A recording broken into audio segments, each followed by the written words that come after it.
For the start of the Kobalt Tools 500 from Atlanta. More than 100 races here at this track and a great scene. Dale Earnhardt, the late Dale Earnhardt, 9 times. He's won the most here. Among active drivers, Bobby Labonte has won 6 times with Jeff Hammond, Chris Myers from the Hollywood Hotel. And, you know, a number of the drivers have called the surface here, while they like it, they said it was abrasive. I thought they were talking about us on the pre-race show. They probably are. But why do they like an abrasive racetrack? Well, because the car itself, the tires will wear out. All of a sudden, the car is going to change. And it really kind of goes back to the fact that this racetrack is a driver's racetrack. The guy can really affect the wear of the tires as well as everything here. I mean, here's some of that excessive wear we're talking about right now. Part of your Verizon checklist. But this is what these tires are going to look like today. You're going to wear them out. We're going to see some drop-offs. So that's one of the things that this racetrack brings to it. It's rough, and you got to hunt and kind of search around for your line. All right, so speeding on the track, but not pit road. Yeah, do not get caught speeding on pit road. I mean, speed around this racetrack, that's the key thing. We want to have speed on the track, not on pit road, because 9 guys got caught Las Vegas last week, including the 18 of Kyle Busch. Don't want to do that. Secondly, manage the drop-off. That's what we're talking about as far as the tire wear is concerned. Don't go in there and keep wearing your right front tire out or the right rear. Save your tires. It'll last longer on the long run. And the main thing right now, you got to be able to stop the 48. What is it going to take? You just got to get to victory lane ahead of him. And whoever does that, they're going to be the hero if they can do it today, especially. Well, we know the popular drivers, Dale Earnhardt Jr., can he be the hero? The good news is he's had a good weekend here. Not only is he on the pole, but he seems to be confidently approaching this track. I think he's ready, and I think Darrell kind of nailed it when he said this guy is ready. Today could be his day. Starting up front is very important. On the outside row, Kyle Busch with Junior on the pole. So let's head back down to the track to hear those words that race fans love to hear. Ladies and gentlemen, please welcome Merchandising Vice President of Lowe's Home Improvements, David Vaughn, as he delivers the most famous words in motorsports. Gentlemen, start your engine!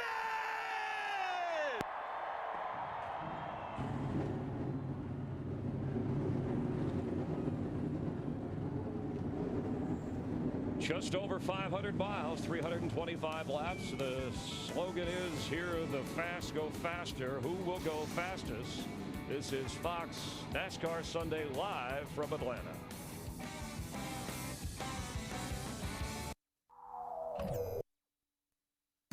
Welcome back to Fox's coverage of the Kobalt Tools 500.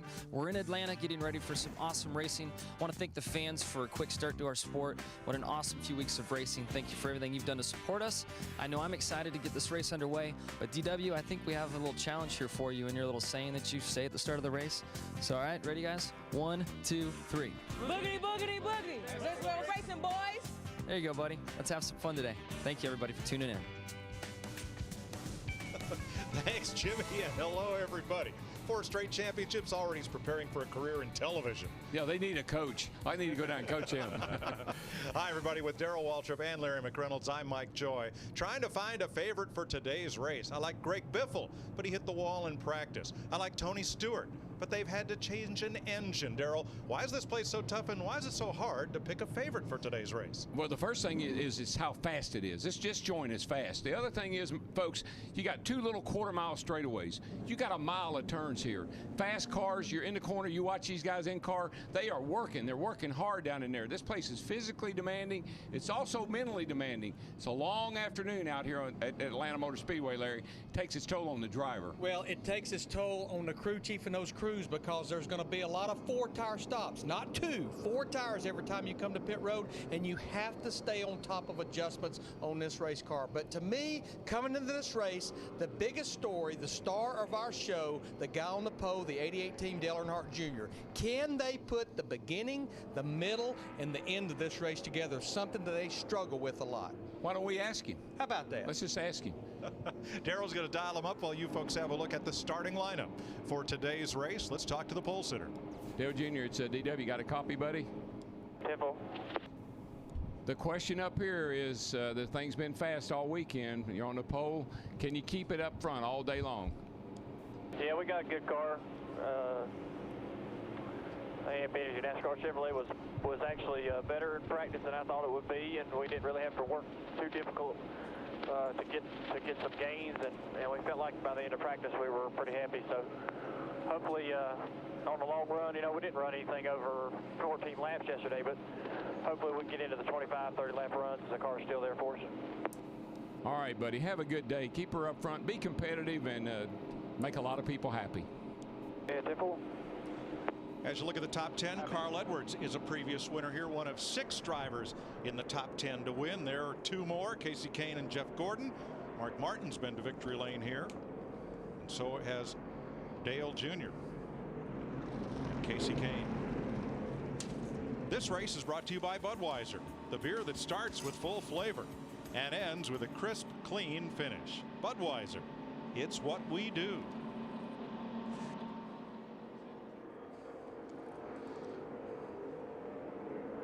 Let's check downstairs as the field gets the 1 to go. Matt Yoakum. Mike, last fall, Casey Kane scored the Kings' final win at a Dodge right here at the Atlanta Motor Speedway. Today, looking for the Kings' first win in a Ford in over 4 decades. Now, polling a number of crew chiefs in the garage area this morning, the one constant, their opinion that the 9 was the best car that ended final practice on Saturday. Kane looking for a big maximum bonus points type day to continue his climb back up into the title hunt. Chris Devoda? Ryan Newman's team has been scrambling after deciding to change an engine this morning. Why the change? Well, his teammate Tony Stewart had a valve train issue. They changed motors yesterday. Both Stewart-Haas teams will be going to the rear. The 39, they examined it. Nothing was necessarily wrong yet. They just didn't want to take a chance. Steve Burns? Well, Chris, as folks at home heard in the pre-race show, Carl Edwards loves this racetrack. He got his first win here in 2005, and the paint scheme today is a tribute to that first win for Carl Edwards. But at happy hour, they weren't happy at all. They just didn't have the handle on the race car. Carl says if we can get it close, I can do the rest, Dick Berggren. Well, Greg Biffle qualified in unlucky 13th. In his happy hour, he hit the wall in the final moments. They brought the backup out. It only has 9 laps on it, and Biffle will start way in the back of the pack in that car. It will be up to the crew chief to get him to the crew to get him up front, because as Larry Mack just told you, a 2-tire stop is not in the cards. Thanks, folks. Actually, the indication was for 2 laps to go, so we have time for our FedEx Understanding the Race. Larry? Yeah, this is the trends or the pattern of the last 9 spring races here at Atlanta that crew chiefs will look at to try to call this race. First caution, average around lap 49, but in those 9 races, 3 times before lap 10, but twice well over 100 laps. The longest green flag run, around 91 laps. That's almost 2 full fuel runs. Fuel run here about 54 to 58 laps. The last caution period, a lot like Las Vegas, with about 30 to 35 laps to go, average lap 291, and cars finishing on the lead lap around 13 to 14 cars. It's so fast, and somebody hits that setup, it's hard to stay on the lead lap here. There you see Biffle dropping to the back, along with Newman and Stewart. They leave pit road lined up in the positions in which they qualified, yet those 3 cars will go to the back. Today's race is 500 miles. It'll take 325 laps today to get it done. And there you see pit road speed, one of Jeff Hammond's keys, 45 miles per hour. You're going from 180 to 45 on pit road to pit window for Sunoco race fuel, 52 to 56 laps. The car's going to the rear at the bottom. The reason those guys wait till 1 to go the back is they want to get their pit road speed checked on their tachometer, so they have to stay in their position, then they'll fall to the back.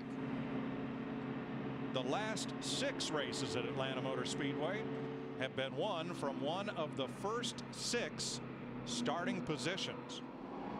Dale Jr., the pole sitter with the fastest timed lap ever turned with the NASCAR COT platform in qualifying. Kane starts 6th, and between them will be Kyle Busch, Juan Montoya, Mark Martin, and Jeff Gordon. Mike, if you look at that top 6, I'm pretty sure the winner's going to come out of those 6. Well, it'll be the 7th time in a row if it does.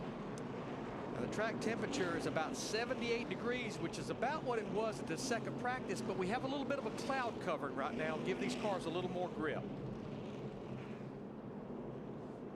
Race number 4 in the Sprint Cup Series for 2010. If that sun stays out, it's going to be a nice day in the grandstand and along pit road. They exit turn 4 and we're ready to race. DW, she's the fastest on the circuit. She's fast and she's furious. Reach up there and pull those belts tight one more time. Thank you there, Mr. Crew Chief, and we're getting ready to go green here, and boogity, boogity, boogity! Let's go racing, boys!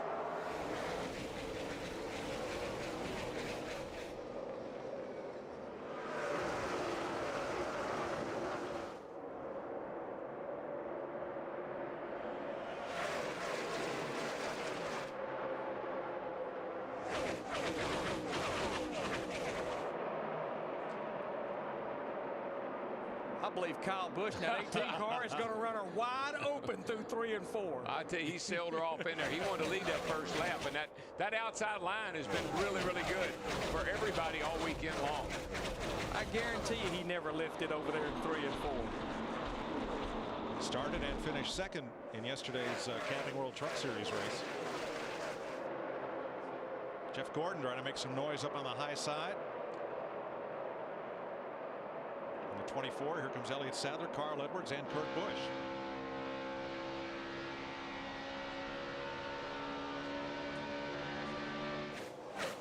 The 3 widest driver on that lap. You just saw him flash by, Jimmy Johnson in the lowest 48. He's not wasting any time, Larry. When I said let's go racing, boys, he must have heard me.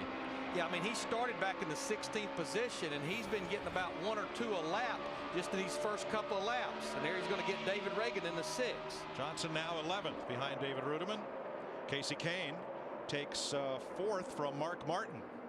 I think that 9 car is on. It's going to be on a tear today. I really like the way it looked in practice. Casey loves this place. Won here last year. Could be a good day for him. You know, looking at Jeff Gordon, the 24 car, we're riding with him here. What I noticed with him yesterday, he couldn't cut that fast lap in practice, but he seemed pretty good on the longer runs. Carnwall turn 1, and it is Robbie Gordon. And what a star-crossed season he has had. He had trouble off the 2 on the last time by here. He slowed way down and was followed to the back. Right. That's a brand new race car they brought here this week. Not anymore. No. It's a brand new wrecked race car now. A long trail of tire marks. Something definitely happened to that thing. You can see those black marks.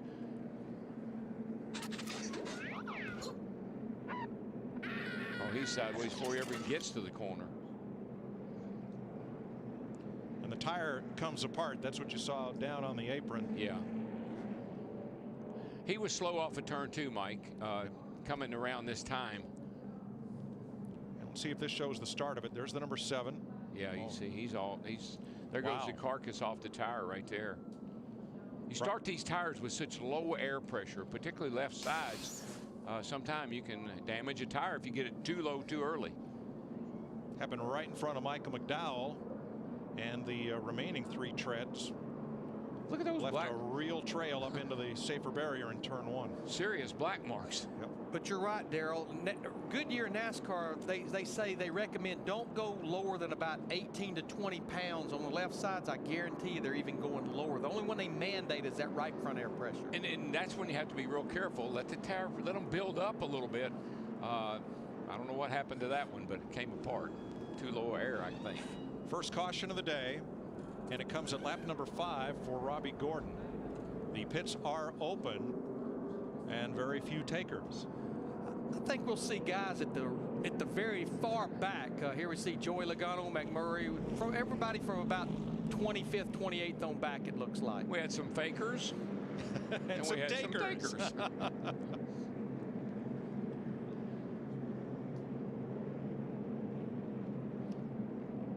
Ryan Newman, the 39 car, started at the rear, as well as Tony Stewart in the 14. They decided to hit pit road. Bill Elliott in the Wood Brothers car, and Greg Biffle, Boris Said, and Regan Smith.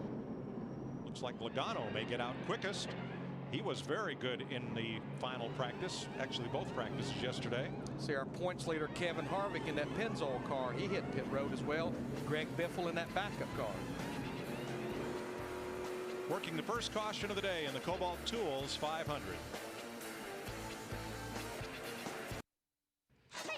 The Kobalt Tools 500 is sponsored by Kobalt Tools. Kobalt, the next generation of top tools. By Sprint, proud sponsor of the NASCAR Sprint Cup Series. By Toyota, moving forward. And by FedEx. We understand you need reliable shipping options. FedEx.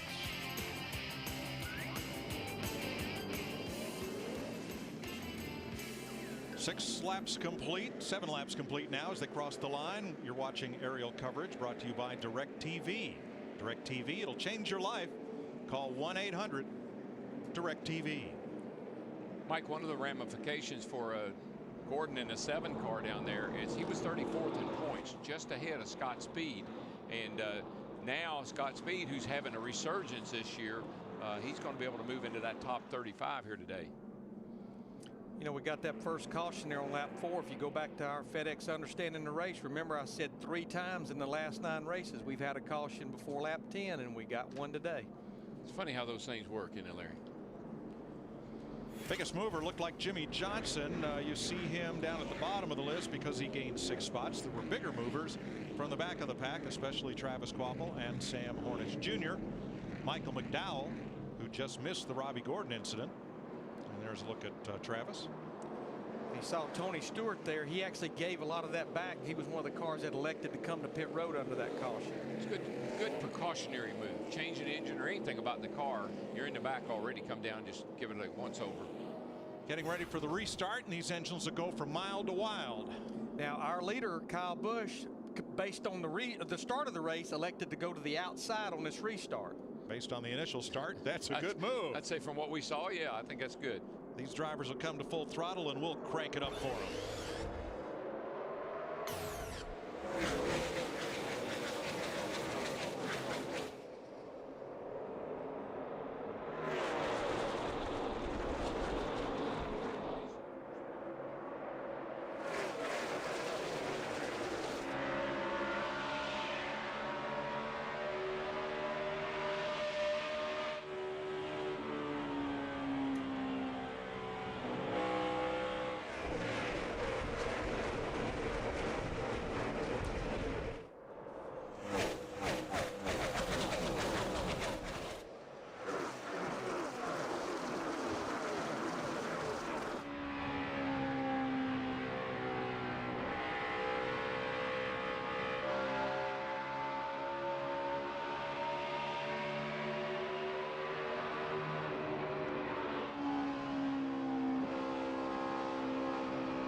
Biggest movers on this restart: Jamie McMurray, Jimmy Johnson, Tony Stewart, Brian Vickers.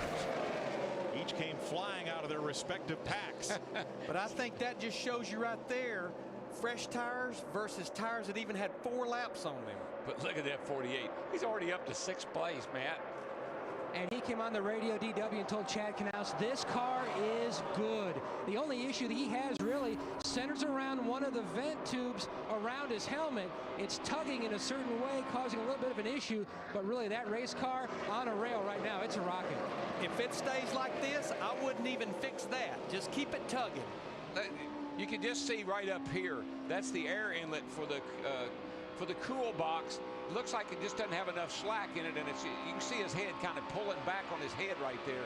That's probably what's bothering him. It'll help his posture, but other than that, no.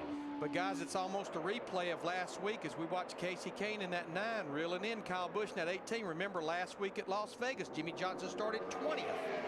At 3rd, Montoya passing pole sitter Earnhardt.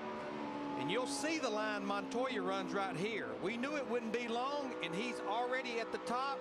But Steve, already the question, how about the beginning of this race for the 88? Well, Larry, what Dale Earnhardt Jr. reported under that first caution is that his car is a little bit tight. And you know what? I think we're going to hear that quite a bit today, and I tell you why. These guys practiced yesterday with bright sunlight on this racetrack. Right now it's a little overcast, maybe not as hot as everybody thought it was going to be. Now Jeff Gordon from 5th closing in on Earnhardt, while up front Casey Kane goes all the way to the top of the racetrack, trying to get that long run off the corner. Busch up to block, Kane to the inside. We're going to have a new leader. No contest. You get that run, you keep the RPM wound up there, and it looks like you got 50 more horsepower than the guy you're passing. I think that 9 car does have 50 more horsepower right there. He just dropped to the bottom there in 3 and 4. That car is working good everywhere. That's what I saw in practice with him. High, low, it didn't really matter. Pass him where you catch him. New 4th place car is Jeff Gordon as Kyle Busch comes back, hunting the lead once again. But Kane's got that great run off the high side in turn 2 to hold Busch at bay. Now, what you worry about, if you're all the other competitors, is how fast that 9 is. Because, man, here in about 30 laps, you're looking at the rear of the field. Krista, how about the 2nd place car? Well, Kyle's been pretty quiet on the radio. He actually thought the balance was pretty good. They knew not to come in because they knew they'd get hung out. But similar to what you guys were saying, Dave Rogers said they're going to start this race a little tighter than they normally would.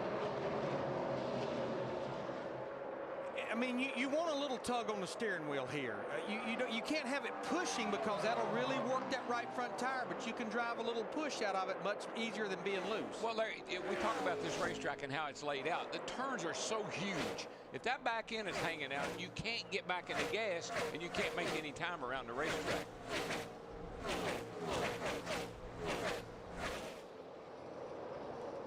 Brian Vickers continues toward the front. He started 26th, and he's now moved up to 14th. But he was one of the ones that put those 4 fresh tires on that last caution. And Marcus Ambrose has been making some noise since the restart. Now falls in line behind Carl Edwards. Ambrose in the 47.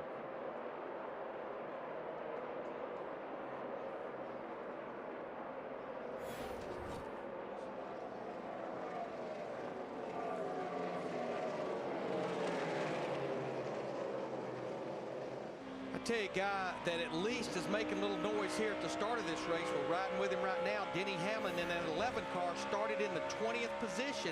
He's not one of the cars that pitted under that last caution. He has now cracked the top 10. Krista, looks like they're pretty good, at least with this overcast condition.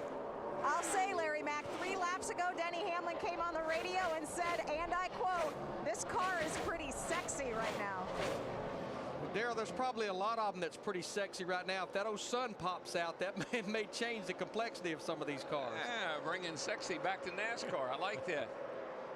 Montoya in that 42 car, we've been watching him work the high side. He drives by Kyle Busch, takes the second spot away. Kyle Busch right now looks like he's committed to hug that yellow line with that 18 car. We talked to Clint Boyer in the pre-race. They've made a lot of changes. They were optimistic, but they're on pit road under green very early in this race, Steve. Mike, the story for Clint Boyer, flat right rear tire for Clint Boyer. And if you suspect you've got a flat at the speed you're running here, you better come right where he went. All the way, all the way, all the way. And that was to pit road. Casey Kane, your leader over Montoya by 2 seconds. But what about Mark Martin, Matt? He started 4th. He's back in 30th. He has faded big time, Mike. In fact, under the first caution, he told Al Gustafson the car is tight, but not plowing, so that should be good for later when we start to lose grip. Now he says it is absolutely plowing. He's just holding on until they hit pit road to make some big time adjustments. Yeah, interesting sponsor on Mark's car today. HenryCars.com. Go there. They're going to give away Mark's uniform after the race today if you go there and sign up. Scott Speed just passed Martin, drops him back to 31st. And Greg Biffle, and remember Joey Logano has 4 fresh tires. He was the first car off pit road on that caution. Biffle trying to make the move on Sam Hornish. Not today. Not right there. Not this lap. And that brings Logano back in that picture as they catch up to Keselowski and Rudiman side by side. That 77 car is snaking through the corner. I mean, it's like a military car. It goes left, goes right, goes all over the place. About 2 laps ago, this happened. Like I'm coming through. Yeah, it's about, you're holding me up, bud. I got to go. And now they sandwich the 77 to make the pass. Casey Kane still 2.2 in front of Montoya, with Kyle Busch, Jeff Gordon, and pole sitter Dale Earnhardt Jr. the top 5.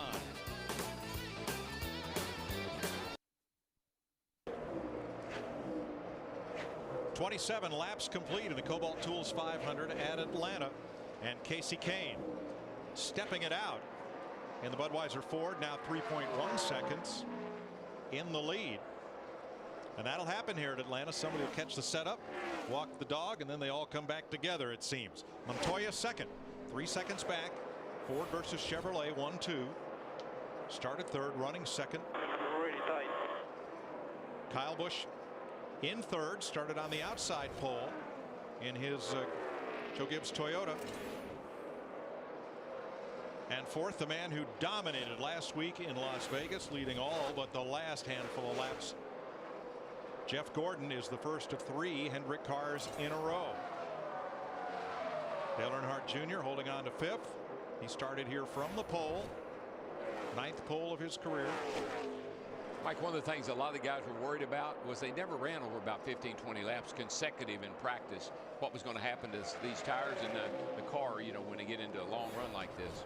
Jimmy Johnson 6th and being challenged by Denny Hamlin. And this has to be pretty exciting, at least in the early going for this 11 car and Denny Hamlin, as he almost had it 3 wide over there off turn 2, because they have had such a dismal start to 2010. All winter long, people were saying, including myself, we felt like that could be the team that could challenge that 48 car for this championship.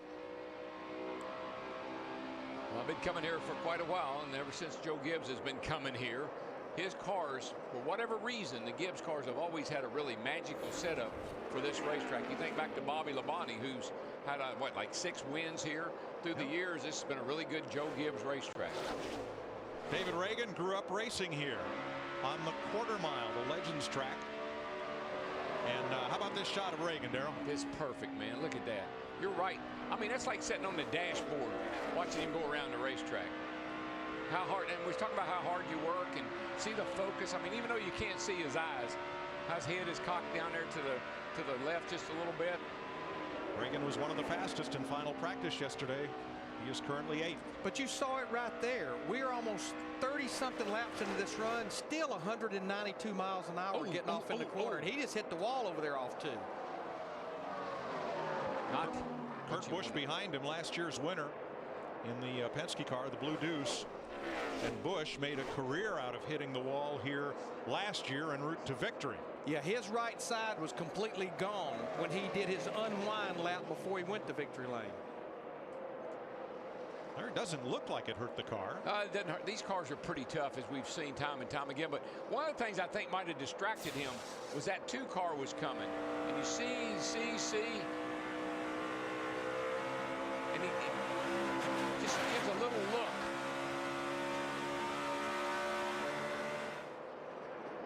Comes up the hill, he just gets to pushing and sliding. It was almost like a push, hook loose. Not sure that 2 car didn't distract him a little bit, knowing he was coming. Spotter may have said, watch for the 2. That looked so much like his teammate Greg Biffle's crash in yesterday's practice, where he just ticked the safer barrier. It gave a little bit. The car got tossed out and then sucked back into the wall right after the end of the safer barrier. What he's got to be careful of, Larry, is that they didn't do damage and cut a tire down here and back the thing in the fence. That's what he got to worry about. He just did. He just did. Exactly right. Yep. Got a right front down. And that'll bring out the caution for the 2nd time today. Wow. Kilt. Yep.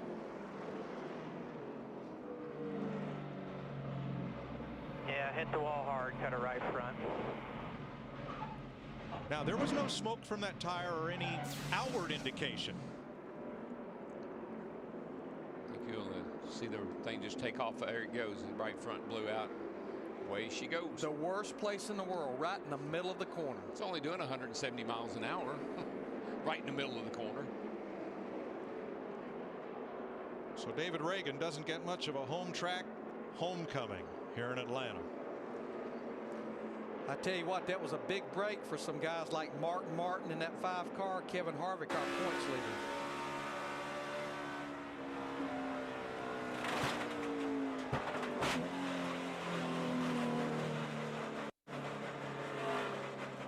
Got a right front down, coming to the garage. Did you see that snap when the car hits the wall? You don't just, it doesn't just lay you against the seat, it snaps you up against that seat. And he did take it straight to the garage area for Donnie Wingo and those guys to survey the damage. It's the 2nd caution flag of the day. The freak pass will go to Max Pappas. He was the first of several cars who were 1 lap down. And that was the problem Clint Boyer in that 33 car had to pit for an unscheduled stop to change a right rear flat, is Casey Kane kept putting more and more cars a lap down, and he couldn't get in position to get the free pass. This is a perfect time to get a caution though. 35 laps. That's a good long run. You can really get some good feedback and make some really critical changes right here. And take a look at that right front tire. That too. Pit road's open. Let's start with Matt. Casey Kane had opened up, Mike, about a 5-second lead. He's got an opening behind his box. Jimmy Johnson is pitting in front, so he will stop short in his box to allow room for an early exit. He said the car near perfect. No changes on the 9, Dick. Juan Pablo Montoya had been running in the second position. Car just a tad tight, so the wrench is in the back window, Christoph. Kyle Busch said his race car is coming back to him, a 4-tire change. Steve. Dale Earnhardt Jr. Krista says his car starts off tight, but now it's over-rotating off the corners. Lance McGrew told him to adjust his brake bias. They'll also make an air pressure adjustment on the 88. Man, that's a land rush off pit road there. All right, if you see it right there, you don't see the 48. Darrell and I were looking straight at it. He was blocked in by Travis Quapple, had to back up. And you'll see it right here. You can see that's Travis Quapple. Come on, go. Out to the grass,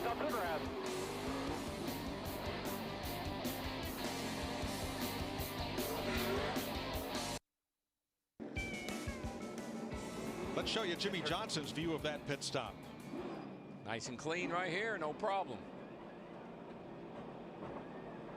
And coming in will be David Gilliland, Travis Quapple's teammate, 38. Just hanging out of the box just a little. It looks like a lot of room, but Darrell, you and I were looking at it. It was not enough. Out to the grass. Had Jimmy not been over quite as far in his pit box, he might have could have gotten out, but he was just in a position where he couldn't. David Reagan having a look at the tire that came off the right, I'll call it a tire, off the right front of his car, the rest of which is built Ford Tough. Atlanta, one of 5 tracks in NASCAR to host over 100 Cup races. 29 wins for Fords at Atlanta. And what a memorable weekend Carl Edwards had here in 2005, getting the nationwide win in his first Cup win in the same weekend, built Ford Tough. Mike, the big thing, the telltale sign on the 6 car's tire, I know the tire was a mess, but so was the wheel. Had a bunch of concrete where he had pounded that wall over there. Getting ready for the restart. Casey Kane elects the outside, and we are good to go. Green flag at lap 39. I got a feeling that Juan Pablo Montoya is going to be working on our current leader, or our former leader. Oh, 2 cars in the wall in turn 2. That's Joey Logano, the 20 that's up there. And Carl Edwards. And the caution is out. Now there's a lot of, looks like damage on the left front corner of Logano's car and the right front of Edwards. 99's got a lot of damage. Sorry, man. I don't know what he was saying. I'm sorry. That's Carl Edwards. I had room. I went down, and then he hit us from behind. Let's see if we can watch this again and see who did what here. Logano on the outside, Edwards in the middle. Ooh, Carl got clipped by Brad Keselowski. Just run him up the hill, couldn't save it, and got into Joey Logano in the 20 car. Another look. Watch that red number 12 on the bottom right there, getting it. This car right here just clipped Carl Edwards in the 99, Brad Keselowski in the 12 down on the bottom there, and it shot him up the hill. Just remember, Joey Logano came in here 8th in the points. Awful close down there, Darrell. To know if there was actually contact or just what. Let's look at that first look and look at the 99 and 12 once again. I wouldn't think there was contact if the car hadn't wiggled the way it did, moved and took off. There are the 3 cars involved. Pretty tight right here, pretty tight right here. Just a nudge. It's got a nudge. And it doesn't take much. Not when you've just been in the, coming out of the pits, low air, car hard to hold on to.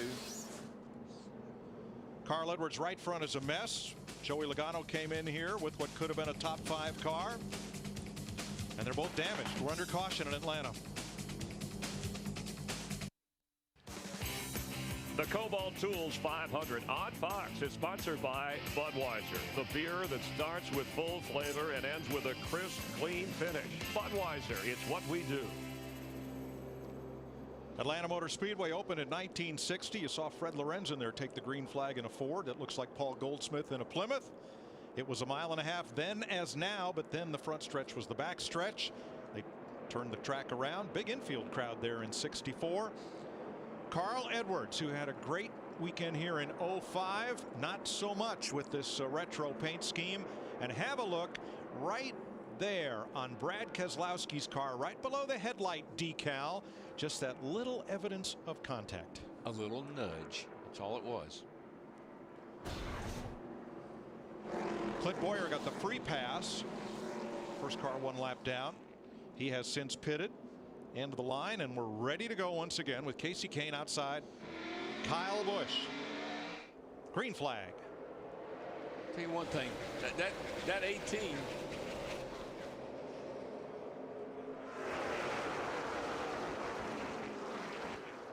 That 18 can get out of there when they yes, he can. On these restarts. Yes, he can. He gets going in a hurry.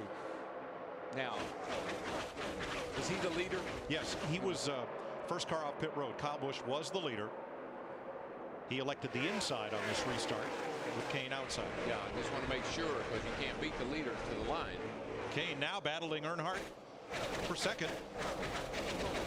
And Junior falls in line just in front of Montoya. I believe these early quick cautions may have helped Junior a little bit. Looks like his car is a little wee bit better.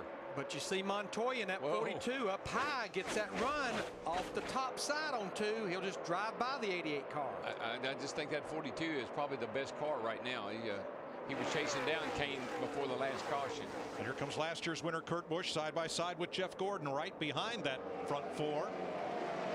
Back of then it's Denny Hamlin, Marcus Ambrose, Tony Stewart, Brian Vickers.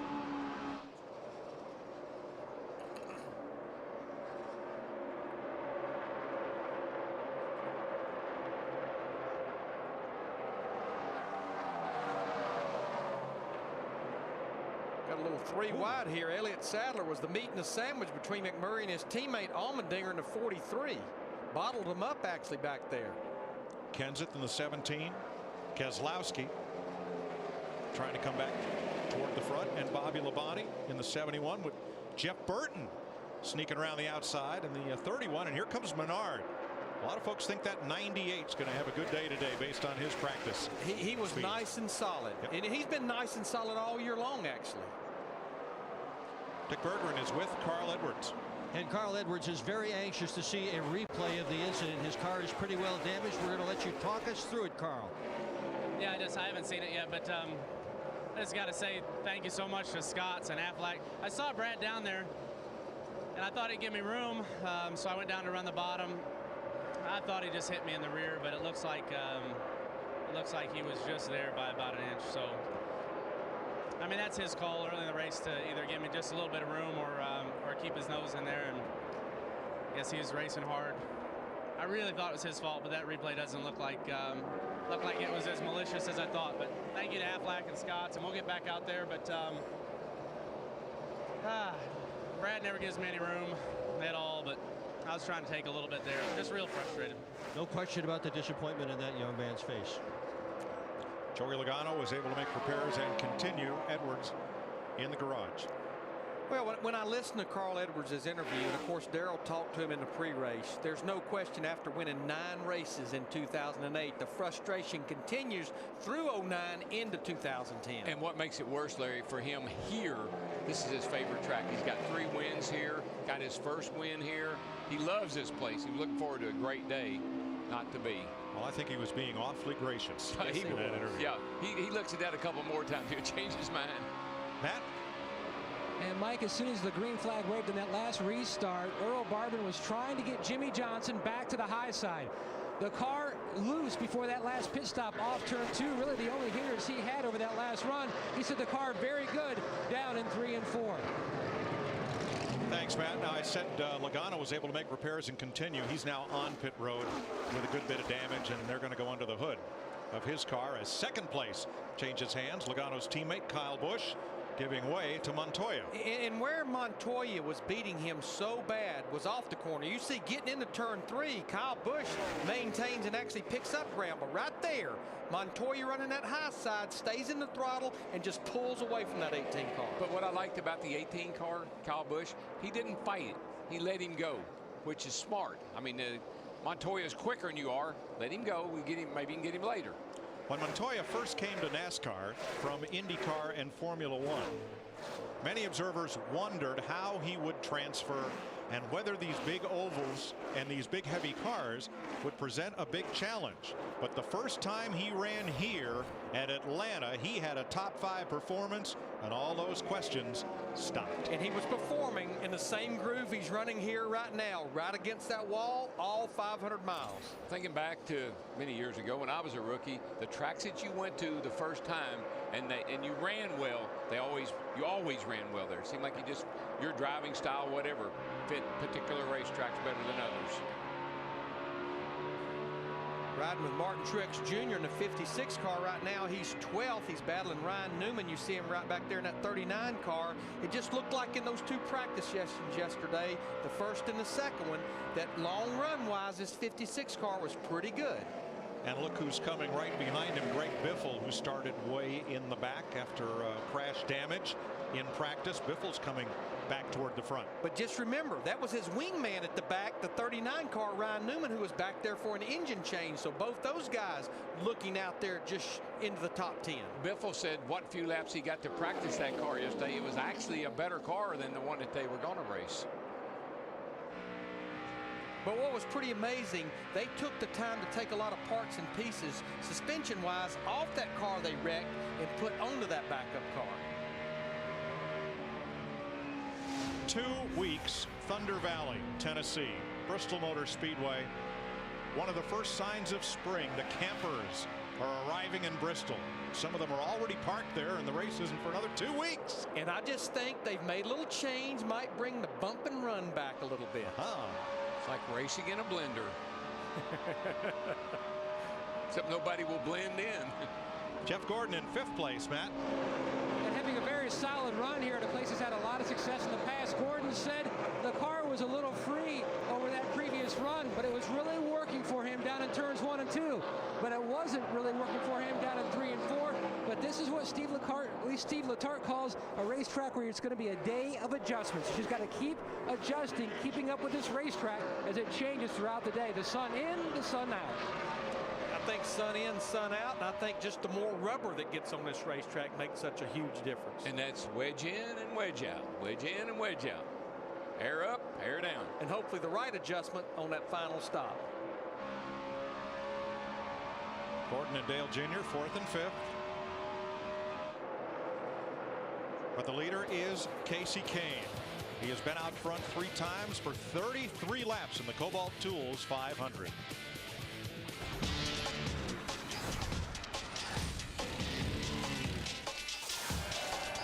You're watching NASCAR on Fox.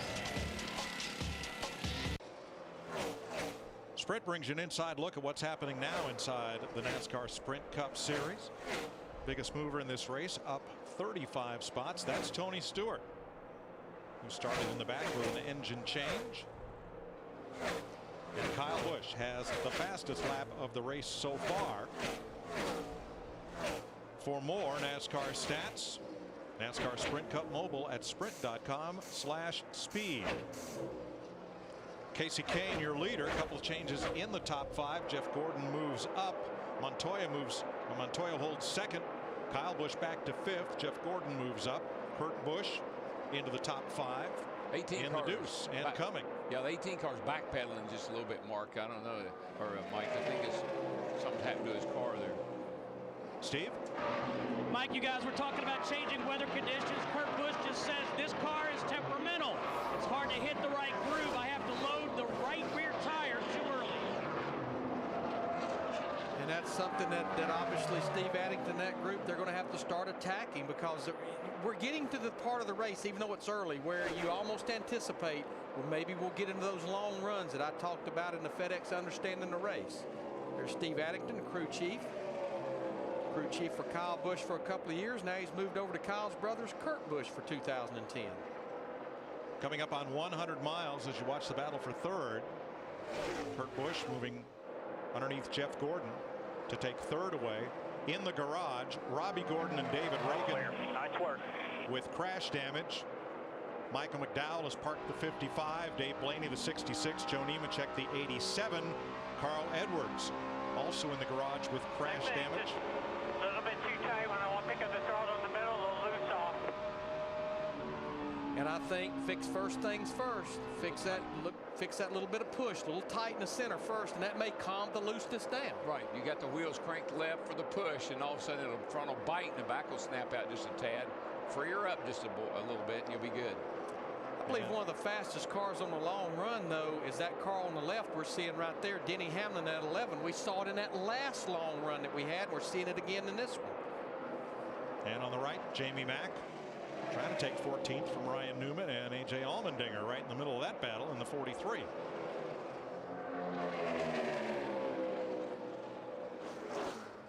Yeah, that orange and that green car, they've been hooked together for a good part of the race. Allmendinger in the bottom into 43 and McMurray, our Daytona 500 winner, in the 1 car. They've been right there almost like this since the drop of the green flag. A couple of sportsmen there.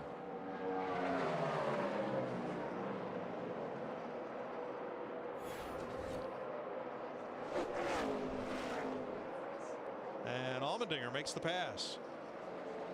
The ex-kart champ car, open wheel star. Had a great run in the Daytona 500, but the last 2 races kind of fell off the map a little bit. So this is a good run, at least early here for him. I'll tell you what, that car was good getting into turn 1 there. Man, he made up a lot of ground on the 39 car Newman there. Really, watch this. So he gets in the corner really hard, down on the bottom. And that kind of arrests Newman's forward progress at about 14th position. And I'm right back in rhythm here, lap 70. When you got a car that'll still work down there, you know, we talk about the multiple grooves. You see 3 different grooves right there with Allmendinger and McMurray and Newman. When your car will work down there and it will stick and you can move forward, it's a pretty good race car. Little battle up front here. Kyle Busch is 7th. Christie's about to get a mirror full of Tony Stewart here. Yeah, you know, they've just lost a little bit of the handling, Mike, on their race car. They were a little free before that stop. They made a wedge adjustment. And, you know, right now the track is sunnier. It's sunnier down here than it's been all day. So they're just trying to keep up with the changes. And I think they're going to be faced with this all day long, sun in, sun out, just like they were talking a while ago. Stewart started in the back due to an engine change. He's up to 7th. Yeah, what they did yesterday when they went to check the valve lash on that 14 cars, we got a little battle here between Kurt Busch and the 2 who used Boris Said as a pick. That's a battle for 4th. Denny's going to go right to the bottom. But when they checked the valve lash on that 14 car, they saw it had opened up. They decided to change the engine, but immediately they went over there and started checking the engine on that teammate, Ryan Newman, the 39, decided to change it. Side by side for 3rd, 2nd place Montoya just ahead of them.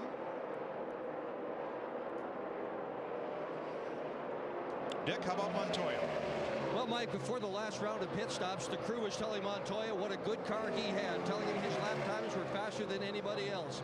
Then on the pit stop, they adjusted the car. He doesn't have as much forward grip as he had before, and he is watching Casey Kane disappear through his windshield. So what does the crew tell him?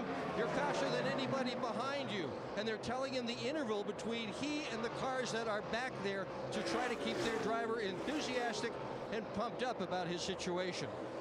Yeah, I mean, he just lost 2 spots there. You saw the 11 car, Denny Hamlin, drive by. Real clean. There was a bit of terror. This is the guy, though, going. Denny Hamlin's going forward. His teammate, Kyle Busch, in that 18's going backwards. He continues to lose spots. Jimmy Johnson battling for 9th, and here comes DeBiff. That 18 car, though, I've noticed that a lot of races. Really good for a little bit for a short period of time, but hadn't been all that great over a long haul. Here comes Biffle, right in his favorite groove.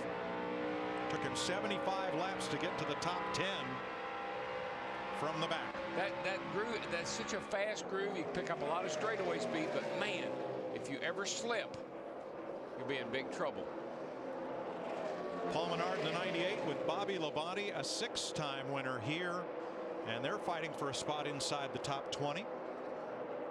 But I think we're really starting to see some comers and goers. This is a longer green run than we had the last time, and we're starting to see a lot of guys really lose a handle on these race cars. And now we're starting to see who really is strong in the long run, like that 11 car and like Casey Kane, our leader. I like that car right there. It's strong on all the run. What do you think of for pit stops, Larry? 10 more laps or so? I would say about 15. Okay, we'll be back. The Kobalt Tools 500 is sponsored by AT&T, a better 3G experience. By Nationwide Insurance. Call or visit us online for a quote today. And by Kobalt Tools. Kobalt, the next generation of tough tools.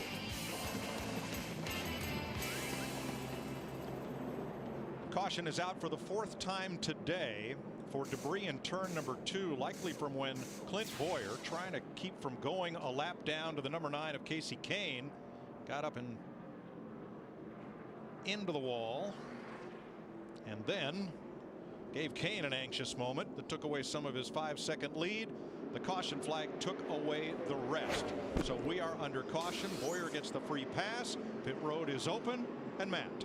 The Bud guy's up on the wall waiting for Casey Kane. Kenny Francis told Casey, stop short in your box once again, because the 48 of Johnson will probably stop short in his.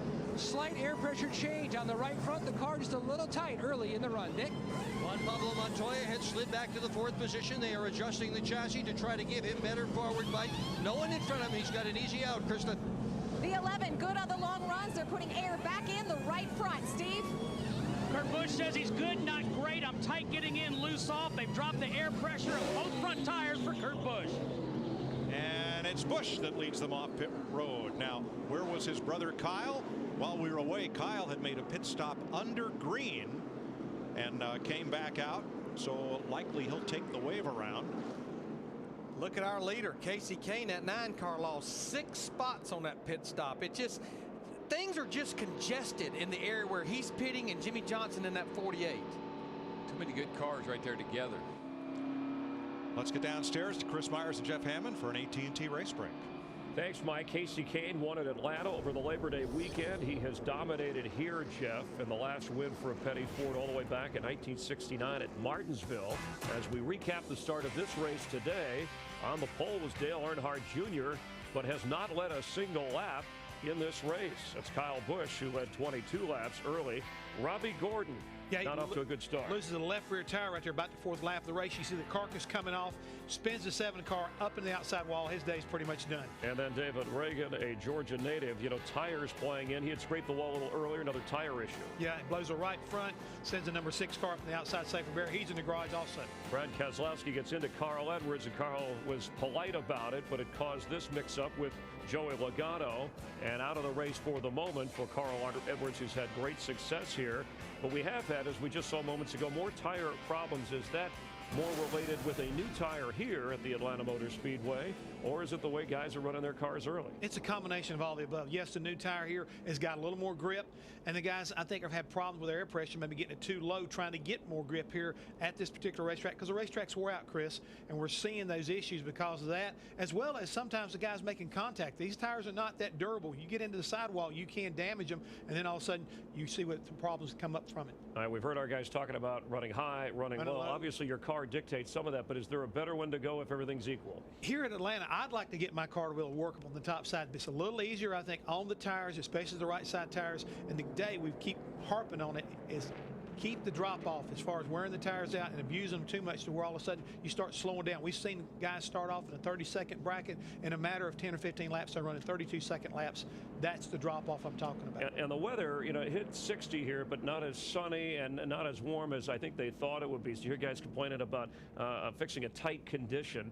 How is that figuring into this? Well, you just got to keep working with it. You got to work with air pressure. You got to work with the wedge as well as the track bar. And again, if you can get your car, I think, to run around the top of the racetrack. And we've seen some guys that I think have been kind of surprised to me. Tony Stewart, he's running the top of the racetrack while Casey Kane's running the bottom of the racetrack, just the opposite of where I thought you'd find these guys.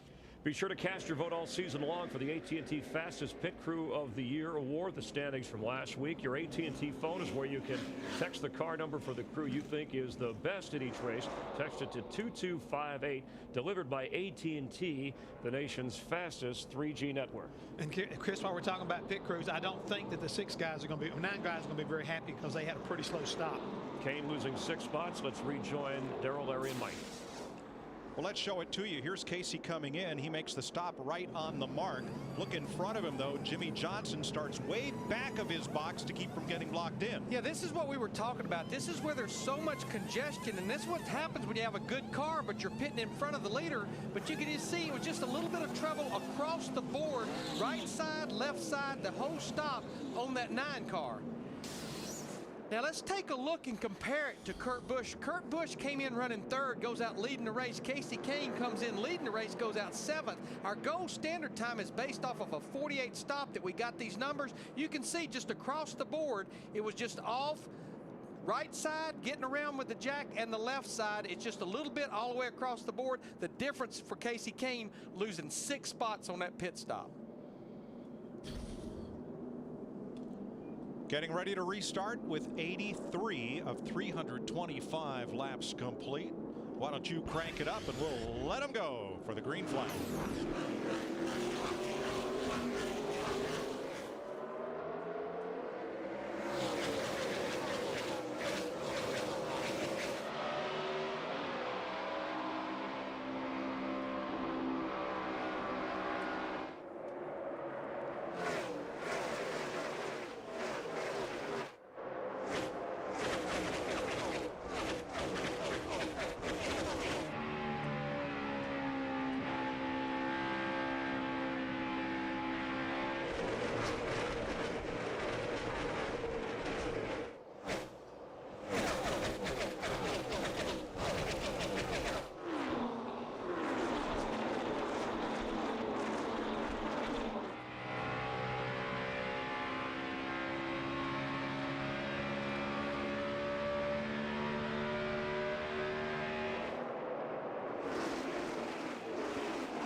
Tony Stewart and Dale Jr. have a run. Jr. threads the needle, comes down right in front of the 11 of Denny Hamlin, and moves alongside Stewart for 2nd place. That was a nice pass right there. Set the 11 up, got in there. Nice pass. Steve? Mike, on the last run, Dale Earnhardt Jr. said the car started out tight, but the longer he went, the better it got. It did get a little loose late in the last run, but he likes his race car. And here comes Montoya on the bottom against Stewart. And, you know, we're talking about Dale Jr. One of the things that we wanted him to do today, or one of the things we hoped he could do today, was be up front, be competitive, and not fall back through the field. So far, so good. I tell you what, you keep him where he can see that leader, he'll stay after that leader. Problem's going to be seeing the leader.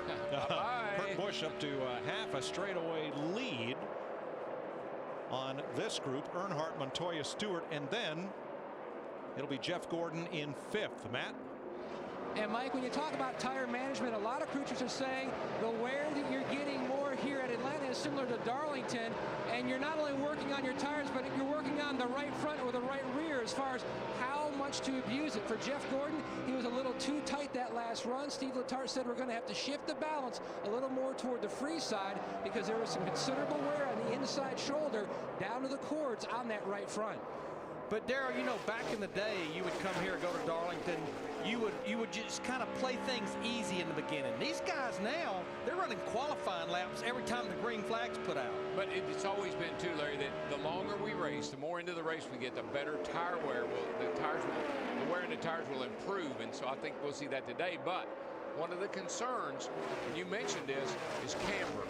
It's how much the tire is leaned in, and you can wear the inside of these tires out if you have too much camber. Car will turn, it'll make it turn. It's hard on that right front tire. Paul Menard, Ryan Newman, 17th place. They have had close company all day. And at the front, what happened? Kasey Kahne moving ahead of Tony Stewart and Denny Hamlin, busting through to try to chase down Kurt Busch. But even him passing cars, his lap time there was comparable to Kurt Busch that's out there totally by himself right now. So it was just the pit stop that got Kahne back in the midst of things. Now he's trying to break out, but he's got to get past 3 more cars to have a chance to run down the leader. And one thing you got to really watch if you run that high line and get up there real close to that wall, as these tires wear, we'll see more and more buildup up next to the wall. That's what gets you in trouble. You get up there, get that on those hot tires, and the car will not turn. I tell you what I like about that 42 car right now. We've watched him run most of this race at the top, but it looks like at least on fresh tires, he's not bashful about turning that thing to the bottom. You know, Larry, I heard him tell somebody, I'm trying to learn to run the bottom. All right, let's get back racing last time here. And I know what has helped him learn to run the bottom. I think he's got a lot more horsepower under that hood than he's had in the past. It's just not in his DNA to do that. He likes the top groove. He feels good up there. It feels fast. He likes to go fast. Jeff Gordon in that 24 car, he drives by his teammate. He'll take the third spot away from Junior. Kurt Busch, who led 234 laps here last spring, is out front by 1.8 seconds in the Kobalt Tools 500.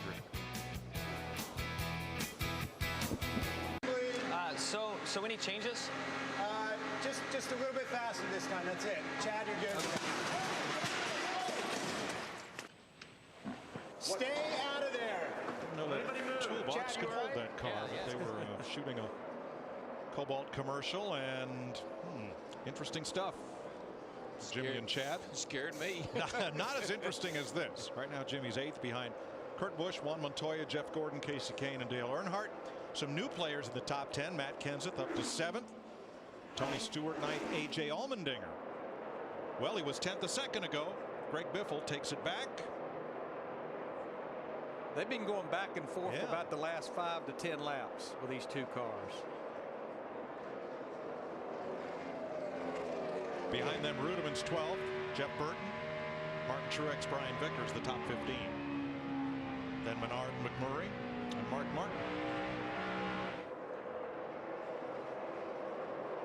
Tell you what, I'm watching the interval between the two car of Busch and Juan Montoya back here, Jeff Gordon, and they are closing down on Kurt Busch at about a tenth to a tenth and a half a lap.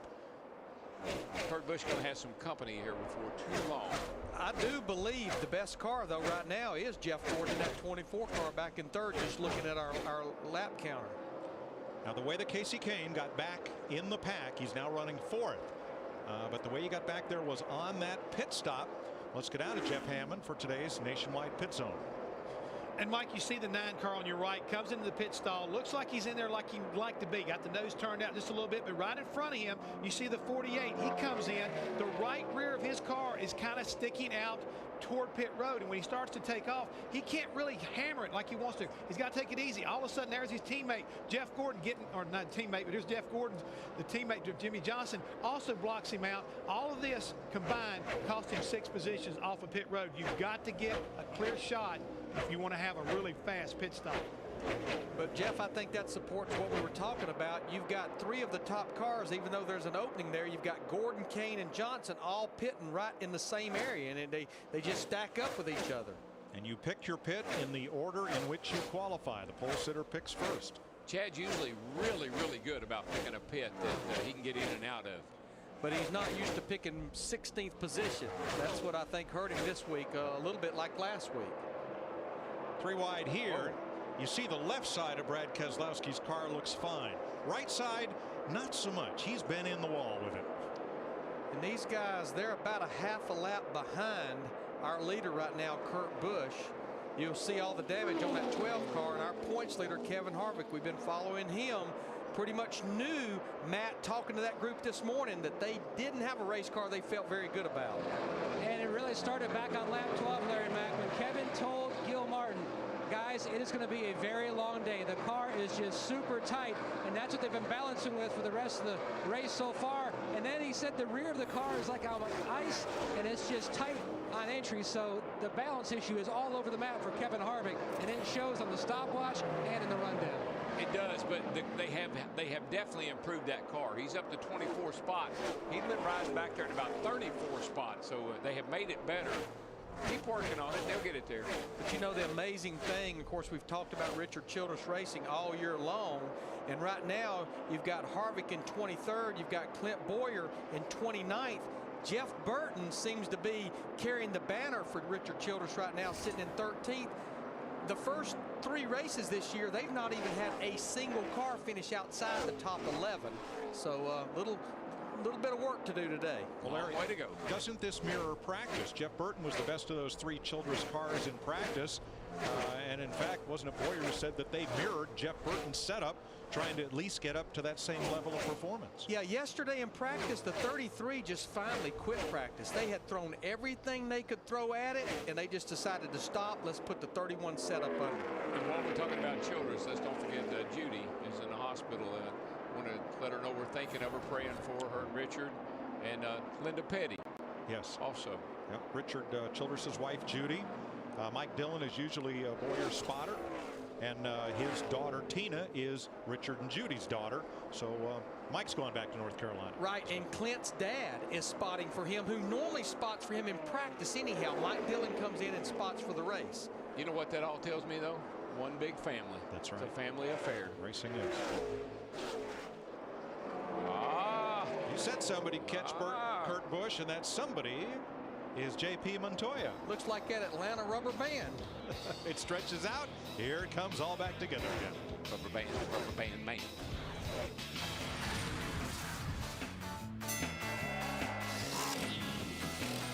You're watching NASCAR on Fox. The Kobalt Tools 500 is sponsored by AMP Energy. Go to ampupthe88.com this Wednesday, March 10th to chat live with 88 Team Car Chief David Bryant.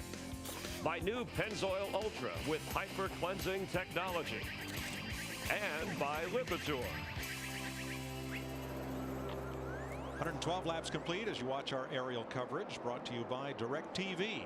DirecTV, it'll change your life. Call 1-800-DirecTV. 6th place car, Dale Earnhardt Jr. on pit road. Yeah, you may have a loose wheel, Steve.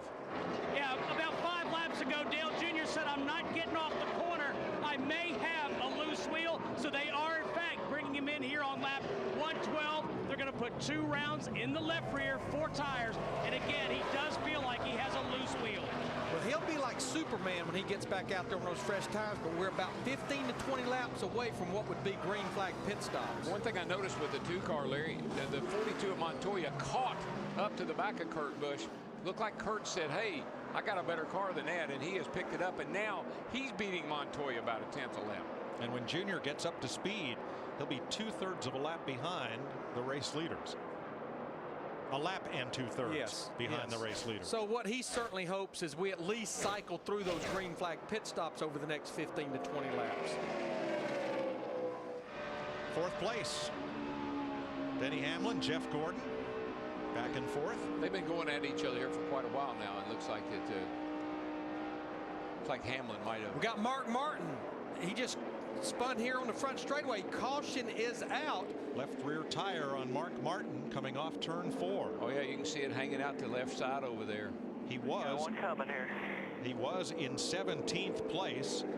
Now Dale Jr. will not be the first car 1 lap down. That will be Bobby Labonte who gets the free pass. There's the 5. What a great save. He was running in the 17th position. Larry, I think we're seeing something here that we've talked about, the stagger in these rear tires, the load it's putting on the left rear, axles, hubs. I think we're seeing something going on here. It's like a common denominator. Yeah, this is about the second one we've seen Robbie Gordon right at the start of the race. And even though Mark Martin spins that car down the inside, keeps it off the wall, so they'll be able to fix it and get going again. Mike, I do believe what Lance McGrew and Dale Earnhardt Jr. will do. I think they'll maybe do the wave around right here since they just hit pit road for 4 fresh tires. And that will put him at the tail end of the lead lap when we go back to green. The left side tires that Goodyear has developed for this year are the reason we're seeing these cars so fast. It's a new, I don't know how new, but it's a different design than what we had last year, and it's certainly making the cars fast. Got a lot of grip in it. They're looking at the wheel that came off Dale Jr.'s car that he thought was loose. The lug bolt holes do not look elongated, which would be the telltale of that, however. And pit road is open. Kurt Busch leads them down, Matt. And John Royer and Jim Carbon, the tire changes for Casey Kane, getting ready to jump off the wall. They're going to back up the air pressure change they made on the last stop. Made Casey too tight during that run. Dick. Montoya's spotter, Tab Boyd, has helped him enormously this afternoon, finding the fast line on the racetrack. He's looking for more forward bite, Krista. Denny Hamlin was tight, but the car got looser in and off. They're tightening up just a bit with a quarter round, Steve. Kurt Busch says his car is good, but he's gotten just a little loose on exit. Small adjustment, air out of the right rear tire for Kurt Busch. Busch again wins the race off pit road.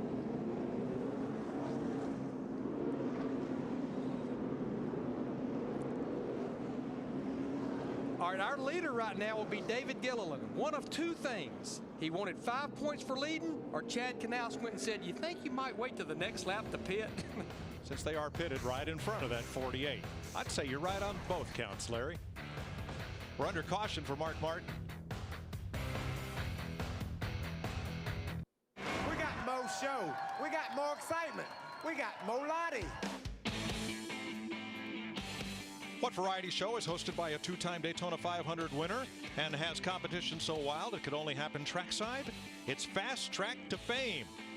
Every week, Barry Van Wee, who won last week, what a tremendous fiddler he was, and you'll have to see who the winner is from Atlanta when you tune in on Speed. Check your local listings. I believe that fiddle that guy was playing was built by one of these fabricators down here in the garage. That thing was wild, man. All I know is Barry played a mean fiddle. They're going to have to go some to top him. Can't wait to tune in and see who next is voted on the Fast Track to Fame. Right now, Kurt Busch is on the fast track. He's out in front of this field over Juan Montoya. Denny Hamlin, Casey Kane, and Jimmy Johnson are the first five for this restart. And Kenseth, Gordon, Biffle, Rudeman, and Stewart. Dale Earnhardt Jr. indeed, Larry, took the waiver. He's going to take the waiver round here, looks like. So that will put him back on the lead lap. This is something that NASCAR started last year, that if you stay out where the pace car picks the leader up, as long as you don't make a pit stop, you're waved around the pace car and you go all the way to the back of the pack. Right, with one lap to go, the pace car waves everybody around and then picks up the leader, who in this case is Kurt Busch, and we're ready to go racing with the leader in front of the field. That's what I was going to say. I like that. That cleans up the front of the field. You don't have somebody up there. The leader starting mid-pack.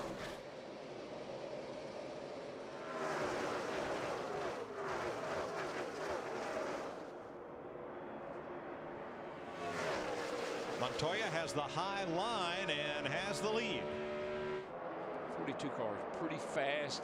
Don't know if he's as fast as that 2 or not. And now he doesn't. All I know is that 2 car handled pretty good down that back straightaway that time. But I'm telling you, he just motored past that 42. Oh, that looks like bad news for the field right there. It looks like a replay of last year, actually. He spanked them here last year. Yeah, led 234 of 325 laps. Fourth place battle.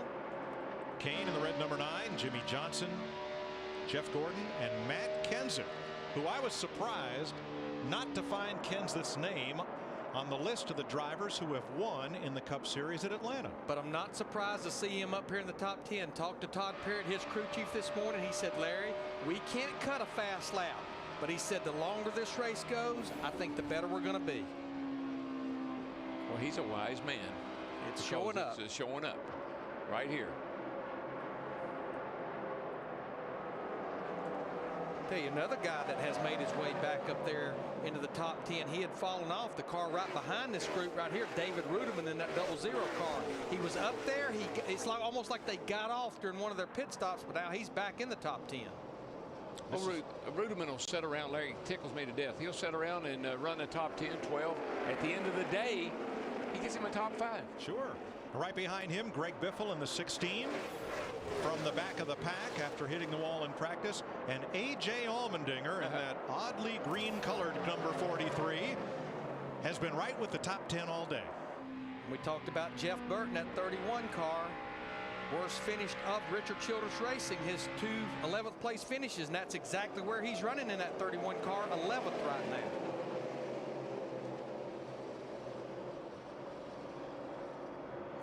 And the Dinger is another who has hung the bottom all day. Been there all day. Yep. Really gets in the corner really, really well. Now earlier, Dale Earnhardt Jr. pitted under green because he thought he might have a loose wheel. Steve, what was it?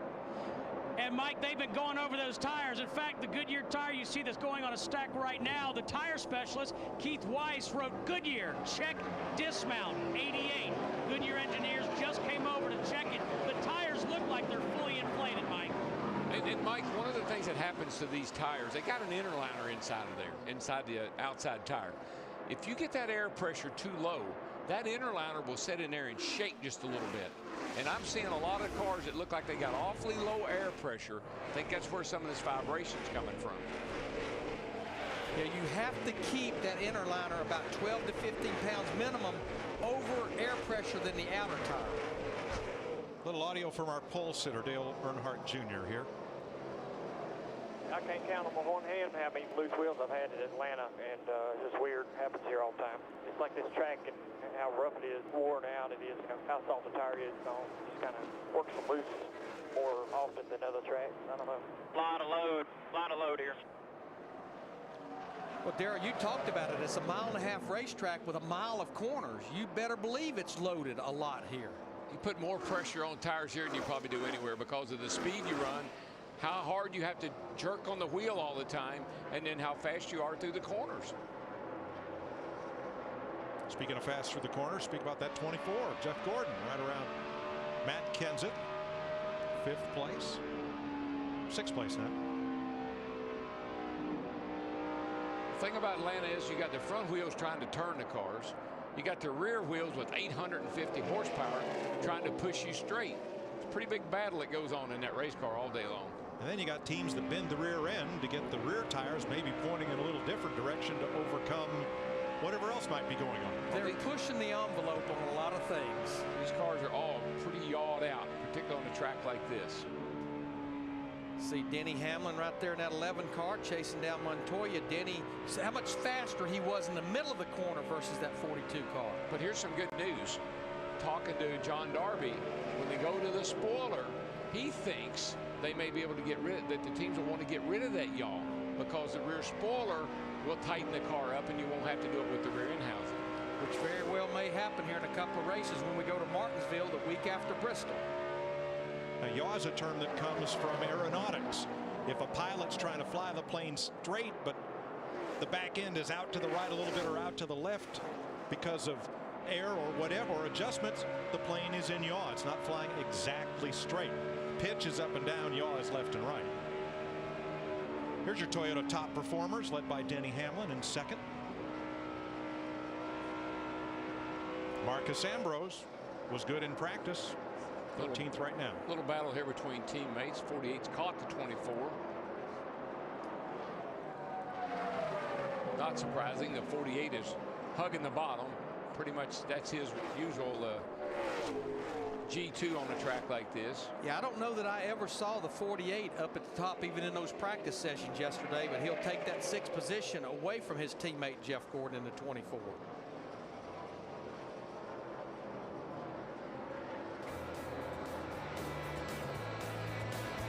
Kurt Busch, your leader by 1 second over Denny Hamlin, Juan Montoya, Casey Kane, and Matt Kenseth.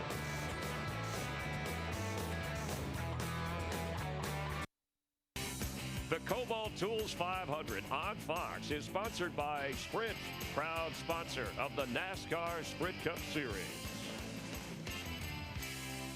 There's Atlanta's original NASCAR track, Lakewood Speedway. Well, we had a lake, we had some woods, we built a 1 mile dirt track, and there are the modifieds getting ready to run in the 1950s. A lot of great races there before moving over here to Atlanta Motor Speedway, which opened in 1960. 190 laps to go in the Kobalt Tools 500 with Kurt Busch leading. Let's go downstairs for today's DirecTV head-to-head knockout pit whip. Let's start out with Greg Biffle, whose great advantage is not engines under the hood or a good chassis. It is the pit crew. At California, the first 2 stops, they gained him 12 spots. In the last 2 stops here, they gained him 8. But maybe the best advantage they've got is that Mike Wright, one of the crew members a couple of weeks ago, found a horseshoe. And they have got it taped to the pit box, Steve. Well, Dick, earlier we heard Matt Yoakum talking about these guys trying to manage their tires and how this track has picked up a resemblance to Darlington. Tony Stewart in the 14 cars just told his crew, I've lost my forward bite. That's what I'm struggling with. He said we have to get the back of the car back into the racetrack. Krista? Marcus Ambrose has gone from saying his car was good to great to no grip to way too loose. Lance Nack's on board. Doesn't have Lance in his pants, but he's hoping to have lead in his foot. He started 12th. He's running 13th. Matt? If you're a Kevin Harvick fan, things are starting to look on the positive side. Harvick's still running back in the 21st position, but he says we're not there yet, but we are making big headway. We are getting much closer. And the last stop, Gil Martin did a wedge and track bar adjustment. The car is still free on exit, but not as free as it was before when it was like black ice. Thanks, folks. To learn more about the head-to-head knockout, visit directtv.com/NASCAR. We're getting ready to build our brackets. We'll give you a little hint, and that is that the first 4 finishers in last year's Sprint Cup will be the #1 seeds in each of the 4 corners of the bracket. So we're going to get ours together, get ready to make yours, and somebody could win $1 million. It's time for a little bracket racing here, you know, with the NCAA tournament going on. Brackets there, brackets and racing. But the thing about it, this is not fantasy racing. This is real drivers with real money on the line. Just $1 million. Oh, shucks. Matt Kenseth has fought his way into the top 5. He's chasing down Casey Kane in that 9. Ever since Casey had that problem on pit road, he's kind of been marred back there about 4th to 6th. Sometimes you pull the 17 good through the bottom of 3 and 4. Sometimes he's a little better than you. A little bit of spotter information for Casey Kane. See Matt Kenseth all the way to the bottom there. Casey Kane right up against the wall through 1 and 2. Keeping my next car to knock the wall down list, and at the top is Greg Biffle, and right behind him is Brian Vickers. Both of those drivers are right up on it. In fact, Biffle got right up into it in practice.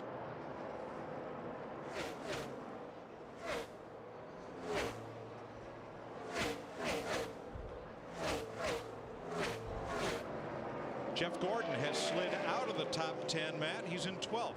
He's faded to the back a little bit more there because they've lost the balance of this race car. This is recent conversation between the 4-time champ and Steve Letarte. We're in big trouble here, real loose. I'm just going to take care of our stuff and just pray it comes back to us and these other guys fall off. Yeah, I just don't know if it's going to come back until they get to pit road and make some adjustments and get 4 fresh tires on that car. And we're still a good 25 laps away, 25 to 28 laps away from what will be green flag pit stops. But see, Jeff Gordon's another one of those guys that the car could be terrible. It doesn't look terrible. No. Because he's just going to drive it right up there to where he feels comfortable, but no more. Now, the track temp has changed since the start of the race.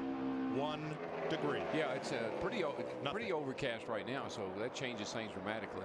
But I think a big thing also is the amount of rubber that's starting to get down on this racetrack as we're getting closer to halfway. Yeah, when the cars run all over the place, some high, some low, I mean, there isn't any groove. Like when you practice here, the high groove is really good because there's not a lot of rubber up there and a lot of grip.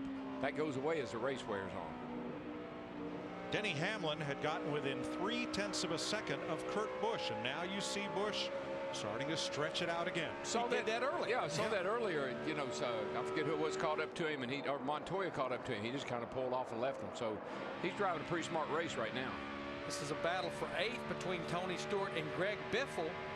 Tony keeps working his way up there. Of course, we got the report a while ago that he needs the back of the car back in the racetrack, has no forward bite under acceleration off the corner. But our old buddy Allmendinger, this is one of those days where you can say he's kind of a humdinger. He keeps moving into that top 10.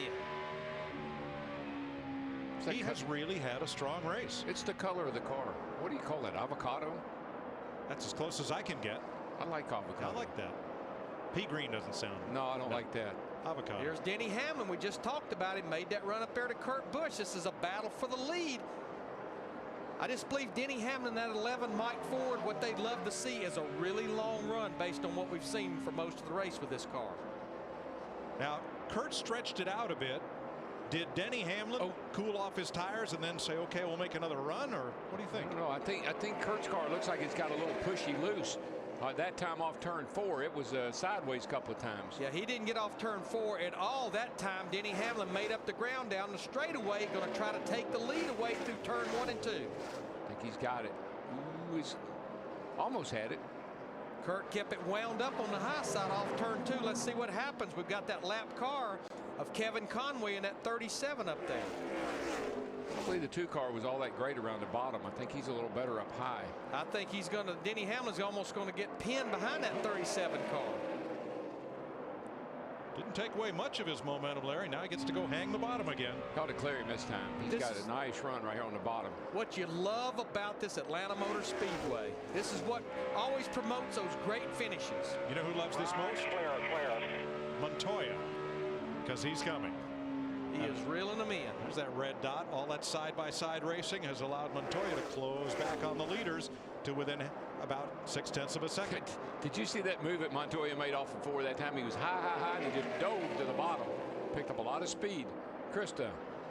Well, at the start of this run, Mike Ford, crew chief for Denny Hamlin, reminded his driver to take care of your tires. They've been adjusting air pressure, and you're exactly right upstairs. The long runs, that's what suits this team. Steve? Krista, it was a very short message from Kurt Busch to Steve Addington. Loose off.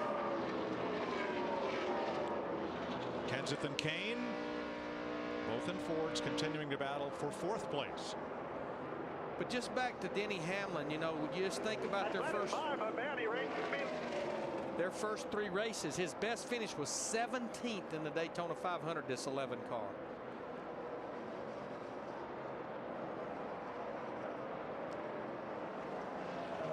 So Denny Hamlin puts his Toyota out in front of Kurt Busch by 0.6 of a second. Montoya, Kane, and Kenseth. 176 to go in the Kobalt Tools 500.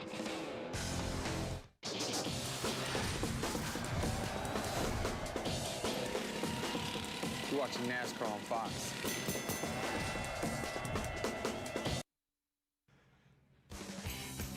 The Kobalt Tools 500 on Fox is delivered by UPS, the only delivery company trusted trackside by NASCAR. Here's your UPS race summary. Denny Hamlin, the leader, one of 7 leaders, 11 changes, 28 cars, 27 now, still on the lead lap as Jeff Gordon makes his 2nd pit stop under green in this sequence. Race summary brought to you by UPS, the only delivery company trusted trackside by NASCAR. While we were gone, Gordon made a pit stop. So did Dale Earnhardt Jr. Both talking about tire troubles. Matt? Mike, on the previous stop, Jeff Gordon's right front tire looked pretty good, but he called in, felt he had a tire going down, and when they took the tire off the right front, about a 1-inch ribbon around the inside shoulder completely gone, and it was cut on the inside of the shoulder as well. So right front issues for Gordon. And actually, that was not a second pit stop he had to make. He was too fast entering. Remember, one of Jeff Hammond's keys, speed on the racetrack, not pit road, so he had to do a drive-through. 39 came down pit road, too. So Gordon was serving the penalty for being too fast in the first segment of pit road. Jeff Gordon was 12th when he made his pit stop. Dale Earnhardt Jr. had fallen to 32nd. Now Ryan Newman also stopped. Krista? Oh, Joey Logano just cut a right front down. Now remember, that car was heavily damaged earlier in the crash with Carl Edwards and Brad Keselowski. We don't want to kill a damn car because the tires. We'll come get tires this time, bud. So Logano brings out the 6th caution of the day. He'll have a lot more damage on that right front when he gets to pit road. The camber issue is something that I'm really shocked, because these guys have gotten so good at knowing the limit, but they're just stepped over it today. Some serious damage. Yeah, it has destroyed that hood, the fender, the nose. Digger. Joey had the problem earlier when Carl Edwards got sent up to him and sent him into the wall in turn 1 and 2. Regan Smith will get the free pass. Logano was already 10 laps down as the pace car picks up Denny Hamlin. 167 laps to go. And we anticipate that more than likely Ryan Newman, Jeff Gordon, Dale Earnhardt Jr. may very well take advantage of the wave around here, just like Dale Earnhardt Jr. did the last time the caution failed. Junior's getting to pit road about 5 or 6 laps too soon. That's twice now he's had to pit, and right afterwards had a caution. The difference on this one is he's 2 laps down, so the wave around will bring him back to just 1 lap down in the case of Dale Jr. That tire was absolutely destroyed. So she'll be feeding time on pit road for all the other lead lap cars. This time it's Denny Hamlin who leads them on to pit road at lap 158. Here's Matt. Cade in 4th. They're going to push a spring rubber in the right rear. He couldn't run the bottom like he wanted to the last run because the car was too free, Dick. More all day long. His problem is that as a run goes on, he loses forward grip. They're going to try to fix that. Krista. Denny Hamlin said this run, the start is better. Not getting off of the corner as good as he wants, but better. Steve? Kurt Busch says, I'm loose off. You got to tighten me up. I need help with the left rear. They're going to reverse an air pressure adjustment, put a little wedge in the left rear of that 2 car. Hamlin and Busch off pit road, but Killer Bees pick up a spot for Matt Kenseth. 48 car loses 2 spots, as well as Casey Kane losing 1 spot. I think they're adjusting on that 48 car. That's what's slowing them down a little bit. So as they clean up from Logano losing that tire, let's go downstairs to Chris for an AT&T race break. Thanks, Mike. The 10th Atlanta Sprint Cup race for Denny Hamlin. His best finished 3rd and currently the leader. Remember, after he complained a little bit about the Toyota engines compared to Chevy. More on that in a moment. Dale Earnhardt Jr., your pole sitter, who chronicled his problems with the loose wheel, has never led as high as 6th when he went out for problems. Here, Brad Keselowski bumps into Carl Edwards, and then Joey Logano is affected, so Carl Edwards out of the race. Here are some of those problems for Dale Earnhardt Jr. as they examine the tire. We've counted at least 7 different drivers who've had some tire issues in the race. Mark Martin, one of those. Yeah, including him. You see here, left rear tire comes loose in him. He spins out and around away he goes. And Jeff, our most recent caution, Joey Logano here, 6th caution. One of the guys that got in the wall earlier with the right side. You see he had damage to the right front, blew that right front tire, and basically totaled out the right side of the car. When you talk about conserving your tires, how do you do that? Try to go out and win a race. Again, you have to pace yourself. You've got to feel what the car is doing, and you feel like you're leaning on the tire a little too much. You need to maybe change your line, your entry, or the way you attack it. And sometimes that's very difficult to do. Very rough racetrack, but we're seeing a lot, I think, attrition because of that, including this 88 car. They felt some things, and they haven't found them, but they've been able to get on pit road. But each time they stop, somebody else has problems, and they wind up going down more laps. Larry McReynolds pointed out earlier, there's more rubber being laid down on the track. We know about the abrasive surface. So how does that change maybe the position of where drivers can go? Well, you have to just kind of search around. We always talk about, you see guys like Tony Stewart who normally runs the bottom of the racetrack. Now he's running the top of the racetrack. It's just depending on what your car is asking for. Beautiful thing about Atlanta, you can pick and choose for low, middle, or the top. And also at the top of the racetrack, Chris, I've seen a lot of what we call the marbles. As they start to clean up around the racetrack, they're going to try to get some of that. There's a vacuuming truck around that top groove trying to get some of that rubber off that top groove so they can go back or closer to the wall. You don't want to lose your marbles. I know that's something you worry about. Working with you has that problem. Real quick, though, Denny Hamlin said it was in his USA Today diary about, I think Toyota is behind on their motors. Of course, the head of Toyota Racing Development didn't agree because he was talking about Chevys. They won all 3 races. They've been dominating. I know we got a long way to go in this race. Do you see Toyota, the thing's a little bit different than what Denny was talking about here?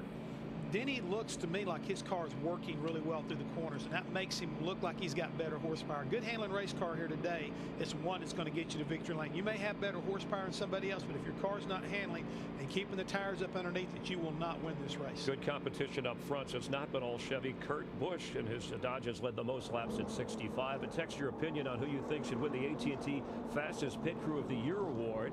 Points are awarded for the fastest pit times. Jeff will select the winner. And it is delivered by AT&T, the nation's fastest 3G network. So we've got 7 leaders, 13 lead changes under our 6th caution. We'll get ready to go green here in Atlanta in just a moment.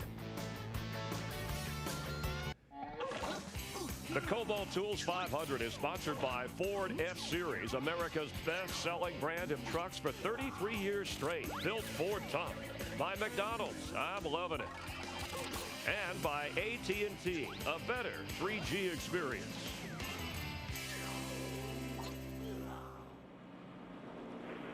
You feel like overall that run was better? Yeah, Tim, for the start was better. It's just I lose the ability to really arc in. That and I'm not getting off as good. But I'm getting, that was better than the first, the two previous runs. 10-4. Let's get a quarter round down right. When he says when he's losing the ability to arc in, what he's talking about is making this big late swing into the corner. What he's having to do is go straight in, and that's the difference of arcing in and just driving it straight in the corner. And if your car's not tight enough, you can't arc it in. Hamlin, the leader. Taking the wave around were Dale Earnhardt Jr., Jeff Gordon, Ryan Newman, and Joe Nemechek. He's elected to start this race, restart this race on the bottom, and let Kurt Busch and that too have the outside line. Well, Hamlin, he just said he can't arc in, so he doesn't need that outside line. Hamlin's last three finishes at Atlanta, 3rd, 13th, and 6th. Here we go. A good gauge of horsepower. If everything's equal, nobody spins the tires, they all take off about the same time as restarts. The guy with the most horsepower will be able to pull out. And I'm going to tell you what, that he did through turn 1 and 2, even with Kurt Busch getting a good run off turn 2. Let's see what happens when they go down into turn 3. Restarts are like a drag race, Larry. I mean, you drop the green flag and you drag, you know, and who's got the best power usually prevails. Front 6 cars all hang the bottom. First one up high is Jimmy Johnson, battling Jeff Gordon down into the corner. Excuse me, that's Rudeman. He's alongside down in the corner. And now here comes Matt Kenseth against Montoya. This is for 3rd. Yeah, I think he's going to take Matt a little bit. He usually seems like he runs, takes him about 10 laps to really get going strong. But Montoya, he's been running that second groove ever since they did the restart, and he'll get by Kenseth to move into 3rd. This is the only track where Montoya has had more than one top 5 finish. He has 2 here. Let's go downstairs for a fantasy racing update from Steve. Mike, I'm afraid to report my Fox Sports Auto Racing Challenge team has turned into a bit of a nightmare. It's a lot of fun. You pick 5 drivers while staying under a salary cap.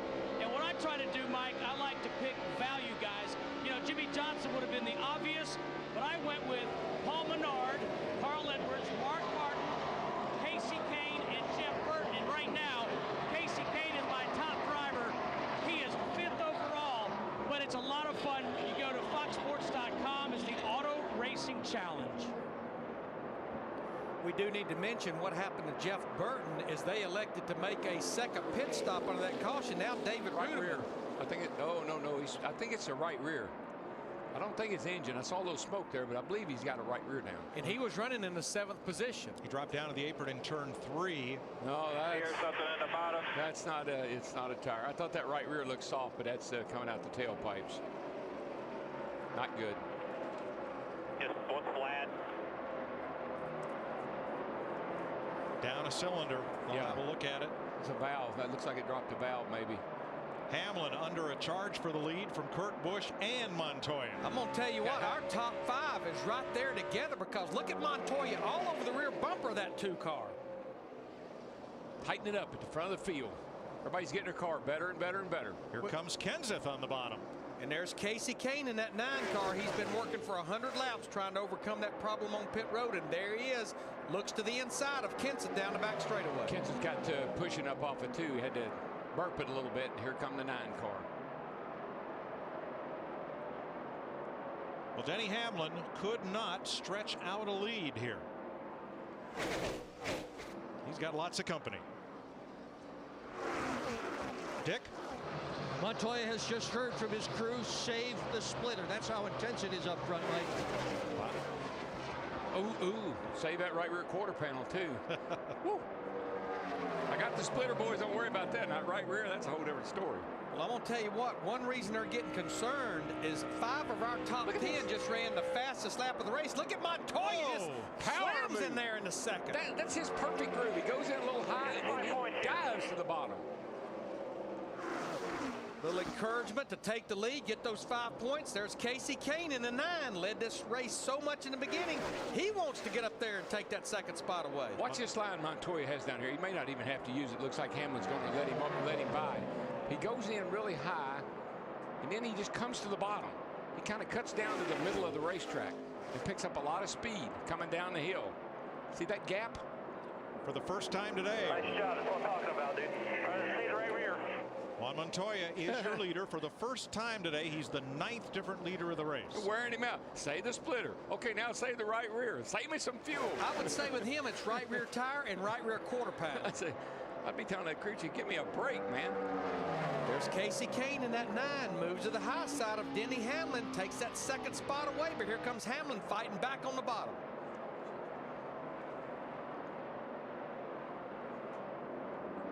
That's what makes this place so great. We're past halfway, and look at these guys going after it. But it's, you know, you say it's like a rubber band. It's more like a yo-yo. You know, you go down, you work on it, you go back up. It's just backing and forth. Who's got it right at the end? Front 4 drivers all within 1 second of one another. Let's have another look at that move Montoya made, because I think not only did he get sideways as he passed Kurt Busch, I think Busch got sideways too. Watch this up here. He really set that up getting into 3. Went in there a little high, but when he cut it to the middle, he came by those guys. I think he definitely caught Kurt Busch off guard. Kurt yanked it to the left. Like, where did he come from? Here's Kane in that 9 car. Wants the lead back. Let's see what happens if he dives it off into 3 here. That's the best car, Larry. The 9, just, you know, overall so far through the race, run after run, that 9's been the best.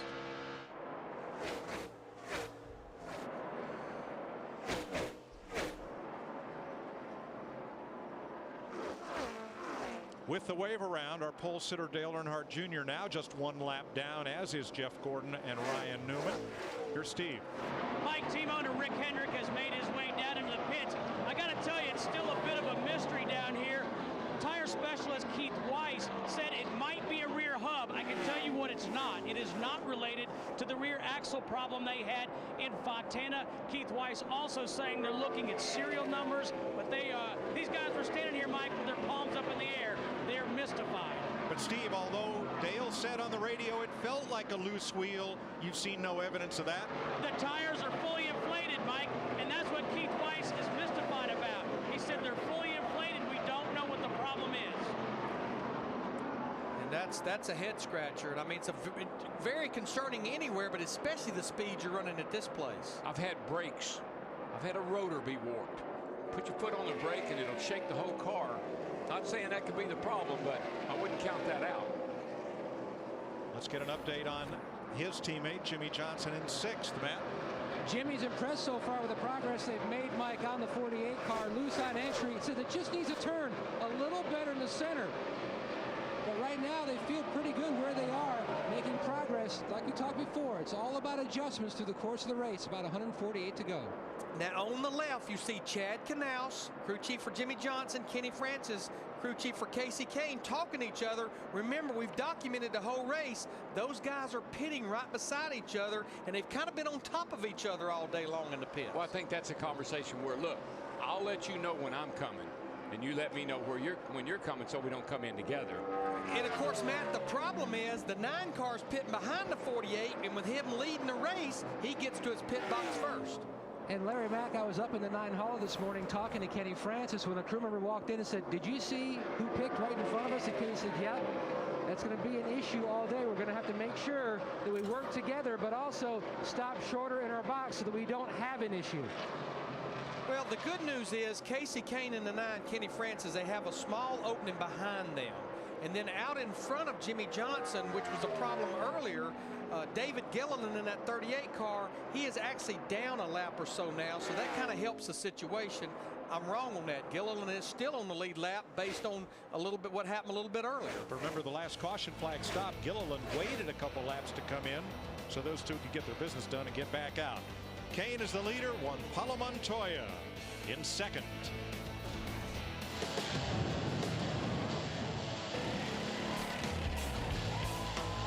The gloves are off. You're watching NASCAR on Fox.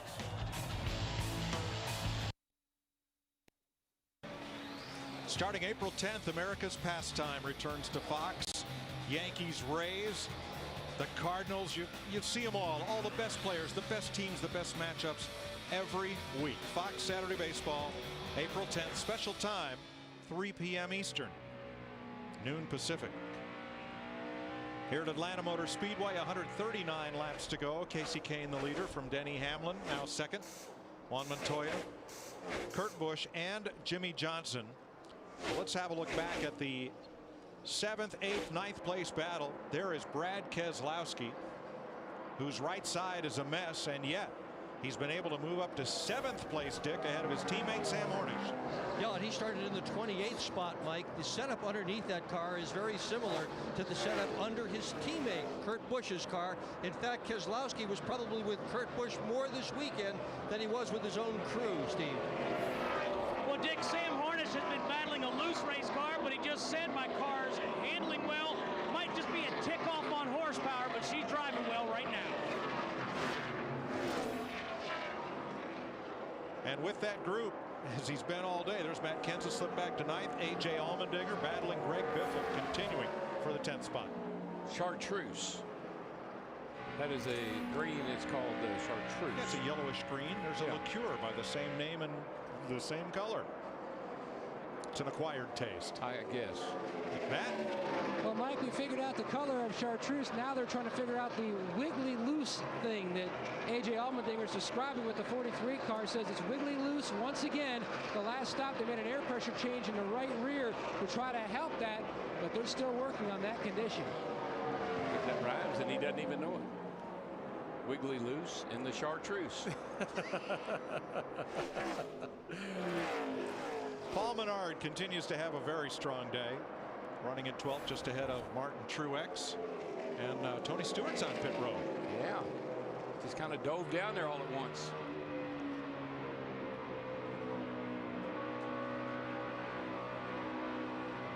Riding with Martin Truex as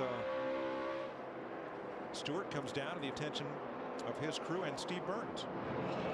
Mike, just heard Tony Stewart say, I think there's a problem with one of the left tires. I saw his crew members all jump up on the wall at the same time, which obviously is a sign that there was a problem. Tony thinks it's a left side tire. He's going to get forward, no adjustments. Stewart was the 6th place car when he elected to pit under green. Oh, you know, they did an extensive tire test here.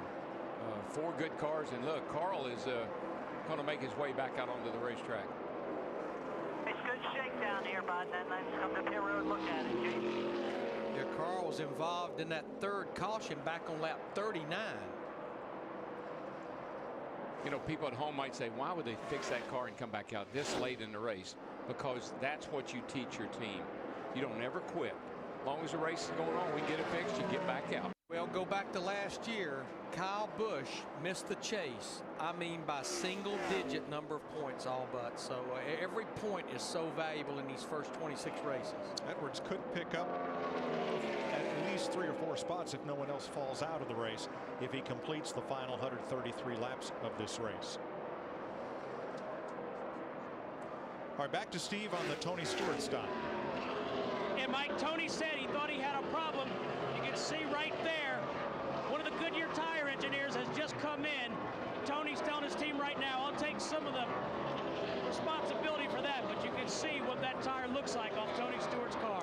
I don't want to make a premature judgment here, but it looks like the Hendrick and Hendrick-related cars are having their issues here today. You know, we saw Jeff Gordon, the 24 car, with a right front wore out on the inside. So right now, I'm seeing just a little bit of a pattern. You know, Mark Martin has had a problem. Dale Earnhardt Jr. has had a problem. Seeing a little bit of a pattern. Yeah, well, if everybody's teammates and everybody shares information, sometimes that information isn't good. And remember, Ryan Newman hit pit road earlier for a tire issue. So right now, maybe I don't need to push the envelope too hard. The guy we were just riding with, Jimmy Johnson in 48, the only Hendrick or Hendrick-related car that's not been to pit road with a tire problem. And I've been watching that 48 car, Larry, and it's just so methodical. Top 10 for a while, rode along there. All of a sudden, he's top 5. I look at his lap times. They're getting to be more and more in line with what the fast cars are, just slowly but surely. Carl Edwards made 2 laps, came to pit road for adjustments. They'll send him back out to run as many laps as he can. Look everything over while you're under there. Jimmy Johnson may have a vibration. Matt?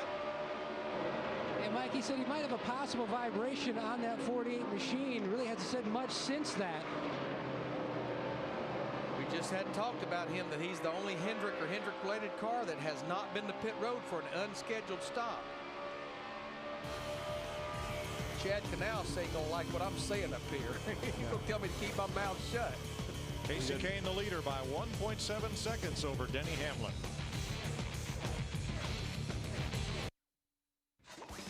The Kobalt Tools 500 on Fox is sponsored by Kobalt Tools. Kobalt, the next generation of tough tools. November 1992, right here in Atlanta, pivotal day in NASCAR history. Jeff Gordon's first Cup race, Richard Petty's final Cup race, and Alan Kulwicki clinches his championship, the last by an owner-driver in NASCAR. And on pit road, Jimmy Johnson. Matt? Jimmy's in a big crank on the track bar adjustment. He said the vibration had gotten much worse on that 48. Chad called in the pit road. He's away. And we're about 10 or 12 laps away from what would be green flag pit stops, but this is where we've gotten a couple of times, and then someone would have a tire problem or someone would spin out with a tire issue, and we never quite got to the green flag stops. Well, if you're one off, you know, you hadn't heard about any tire problems all day, you might not panic. But when you see all the trouble that people are having and your driver starts saying he might have a vibration, you got to come now. Well, when one goes, they all go, and Mark Martin is reported a vibration. A couple of these guys just hit pit road with a tire problem. The 88 car of Dale Earnhardt Jr., another Hendrick car. The one thing I've noticed about the 88, I haven't had a good sight at. Look how yawed out that car is coming down pit road.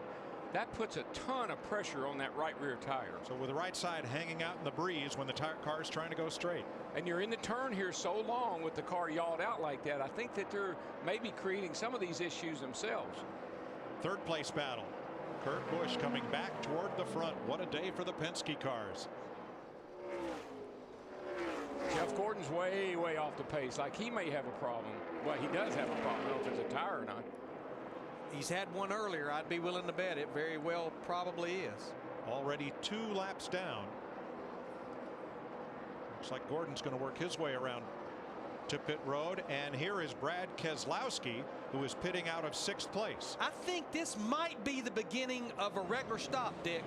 Yeah, Brad Keselowski, who's having a terrific day here. Believe it or not, this is the first time he has ever run a sprint car at this particular racetrack, a sprint cup race at this track, and he is just flying today, cutting through the traffic, doing a nice job, cruising a nice job in the pit stop.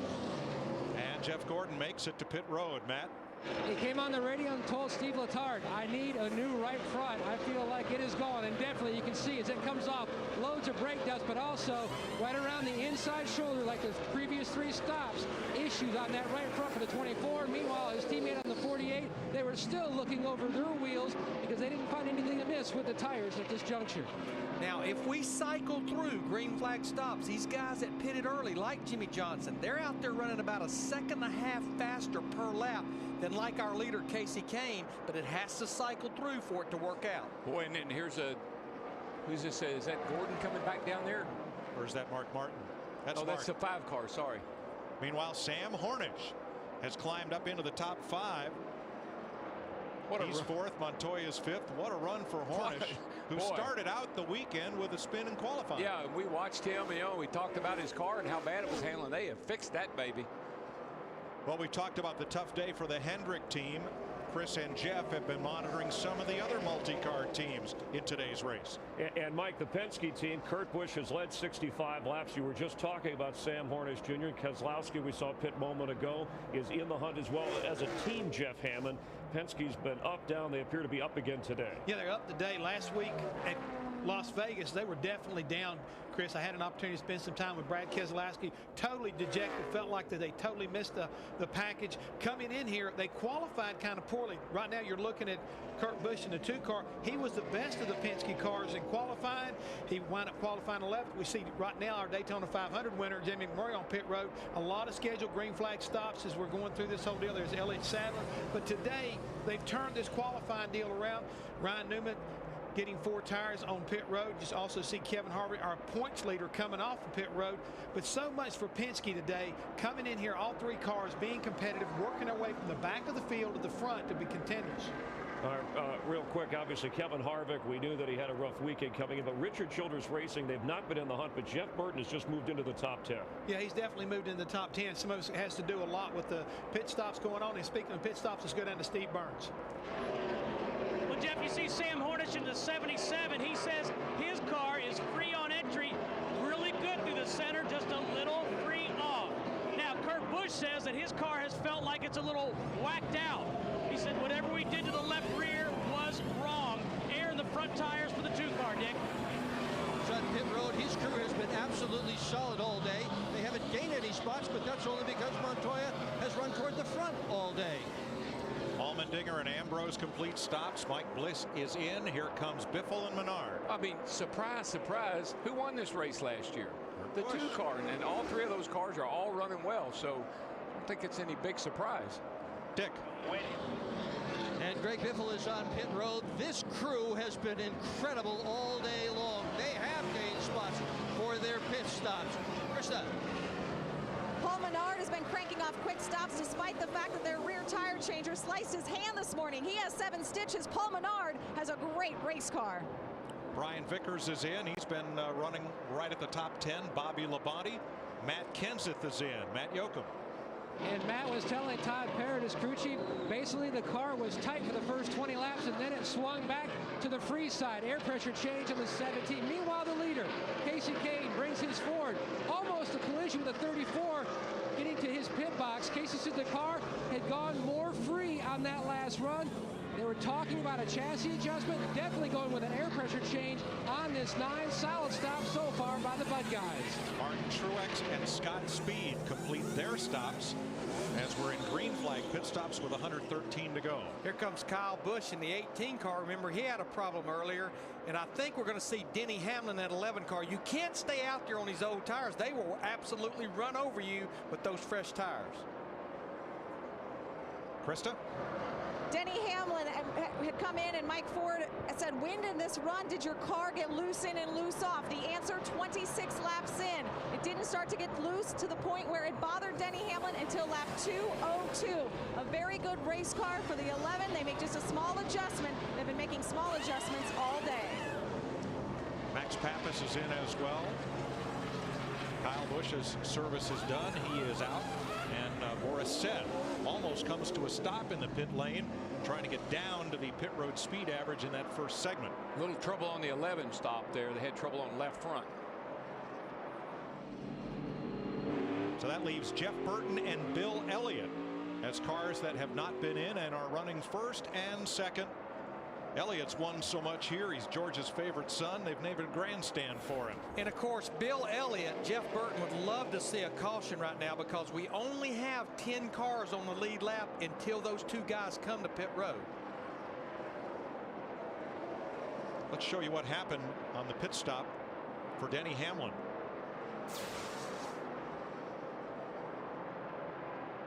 Oh, not enough hose. And I mean, the clock's just ticking away. You can see the right front guy was already done before he even got the right rear off, and that's precious seconds. Well, the left front guy's over there picking up lug nuts too. Jeff Burton on pit road in his Richard Childress Chevy. He is the race leader. Krista?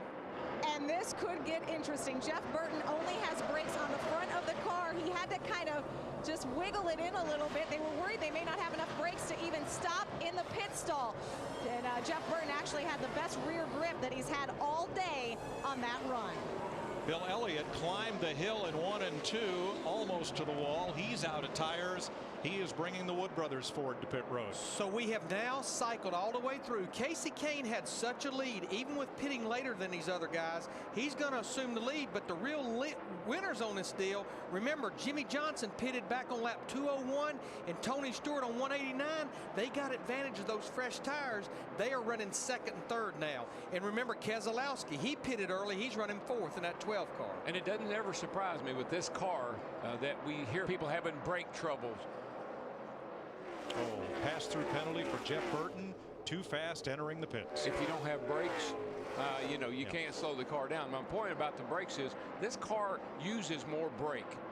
The drivers use the brakes more on this car than they did on the old one, trying to plant the nose, rear brake. They do a lot of things with the brake bias that we've never done before. Yeah, you see brake dust come out of these wheels like we used to see on a short track. Exactly.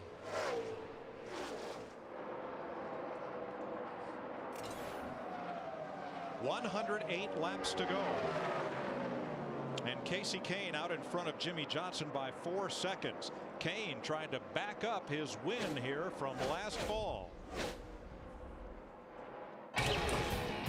There's Casey Kane. Casey Kane in the 9 car. Casey Kane wins. It all belongs to Casey Kane. By the way, young man, this bud's for you.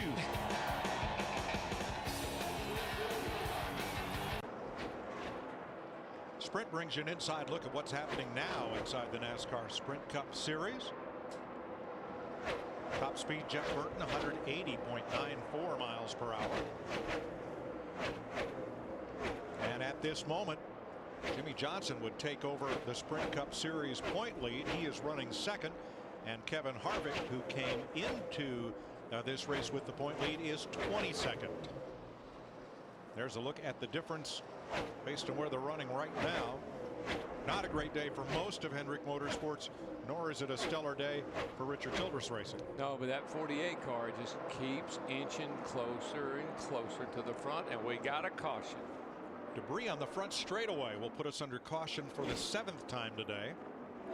That's actually a huge break, in my opinion, for cars like Tony Stewart, like Jimmy Johnson, because remember, they were so far off sequence on those guys that made their regular scheduled pit stops under green.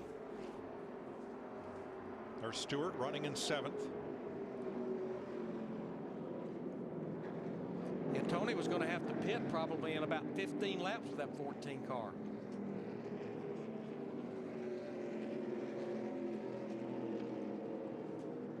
So Casey Kane the leader, Jimmy Johnson second, Kurt Busch third. And what a day Brad Keselowski has had. After getting into Carl Edwards to bring out the third caution of the day, and then getting into the wall with the whole right side of his car, he has stormed back and is running in the top 5. Well, he is running that well too. He didn't luck in there by pit stops or anything else. That car has been that good. Jamie McMurray will be the free pass car on this caution.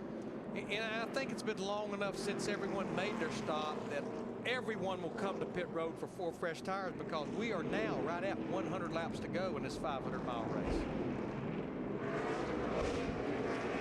Pit road's open, and here they come. Matt?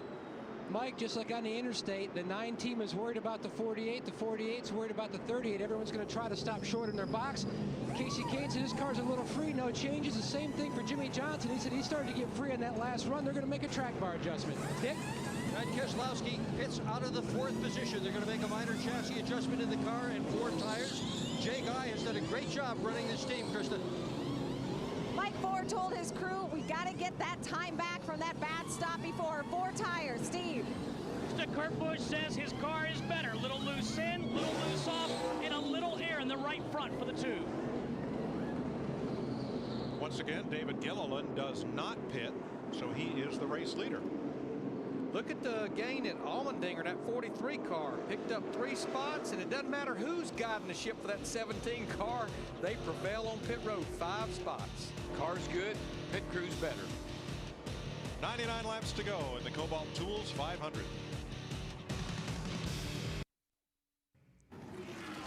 The Kobalt Tools 500 on Fox is sponsored by Verizon Wireless. Big racing fan? Get Verizon Championship Racing for race highlights, behind the scenes, and exclusive interviews right on your VCast phone. From the network with the most 3G coverage. Verizon.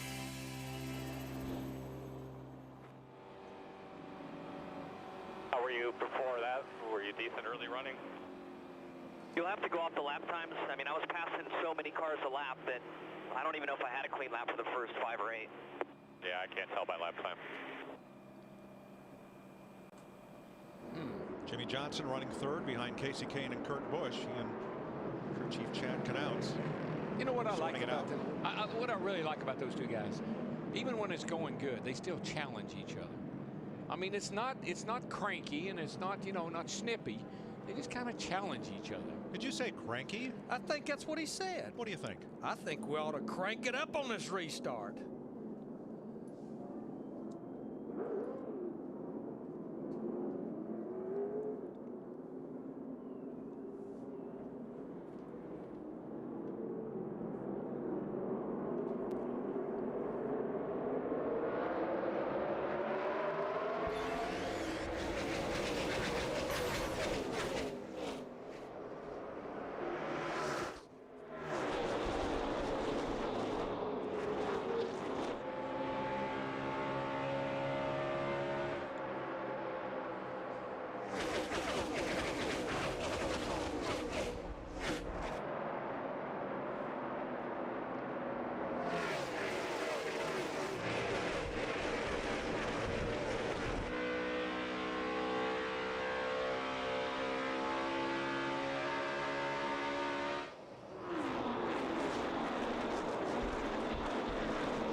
Giving the field the goodbye look.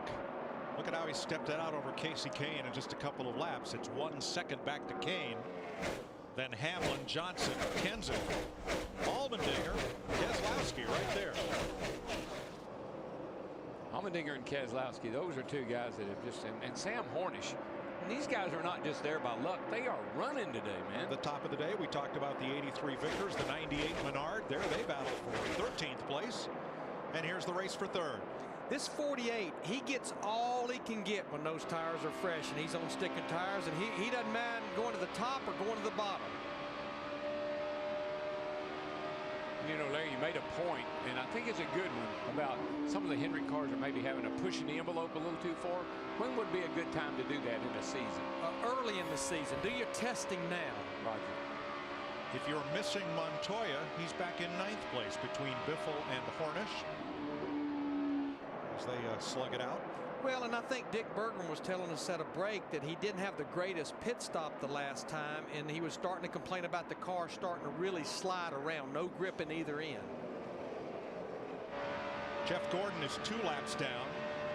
Tire troubles as he interrupts the Vickers Menard battle. And you know something that's really maybe played into some of these guys' hands today too? The harder you go, the more trouble you're going to have. You know, if you don't drive 100% all the time, your tires might last longer and you might have a little less trouble. Those two are about to have company with Clint Boyer coming on the high side, chasing Menard. And there he is. Boyer's right in the midst of it. And so too Marcus Ambrose and Kyle Busch.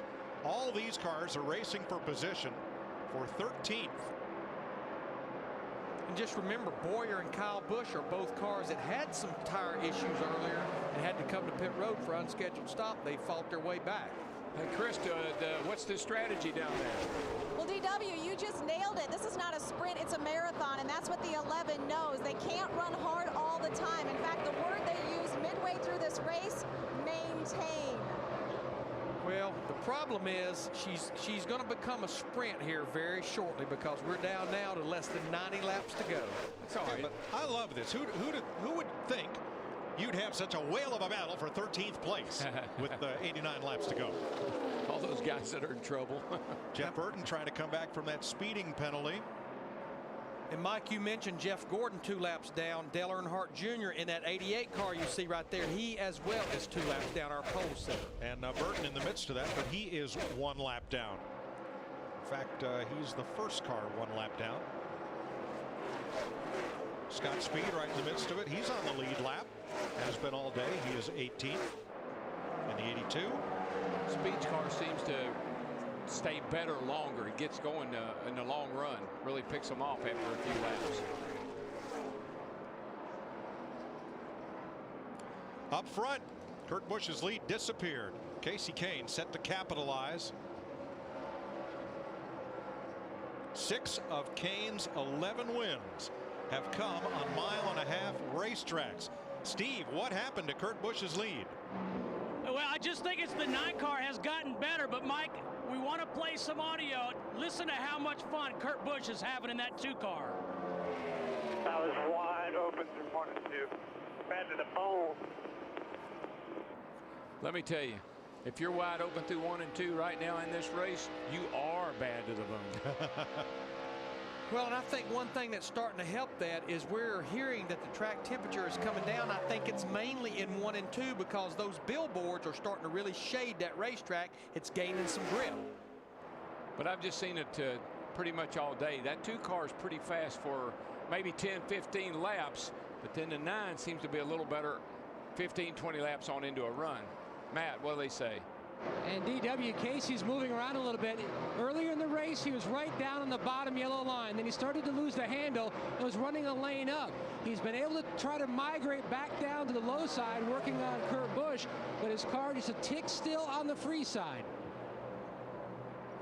When it's free and you get down low like he is right there, you get through those bumps and you see what happens to it. Car starts moving the front up and down a little bit and the back end will step out with you. So that must be what he's fighting. But I'm telling you, look at these guys racing door handle to door handle, swapping the lead. I think this just goes to show you that all the work that NASCAR's done, that Goodyear's done, we haven't seen good racing like this in a long, long time at Atlanta Motor Speedway. We've had great finishes, but not necessarily this kind of racing. Well, if that beer battle continues side by side, they're going to have home improvement right at their back door, and that would be Jimmy Johnson, who has cut about 0.3 of a second in the last 3 laps from the advantage that this duo had over him in 3rd place and Denny Hamlin in 4th.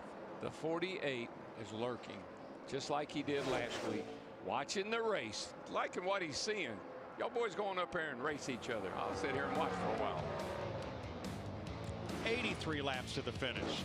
Plenty of time for anything to happen.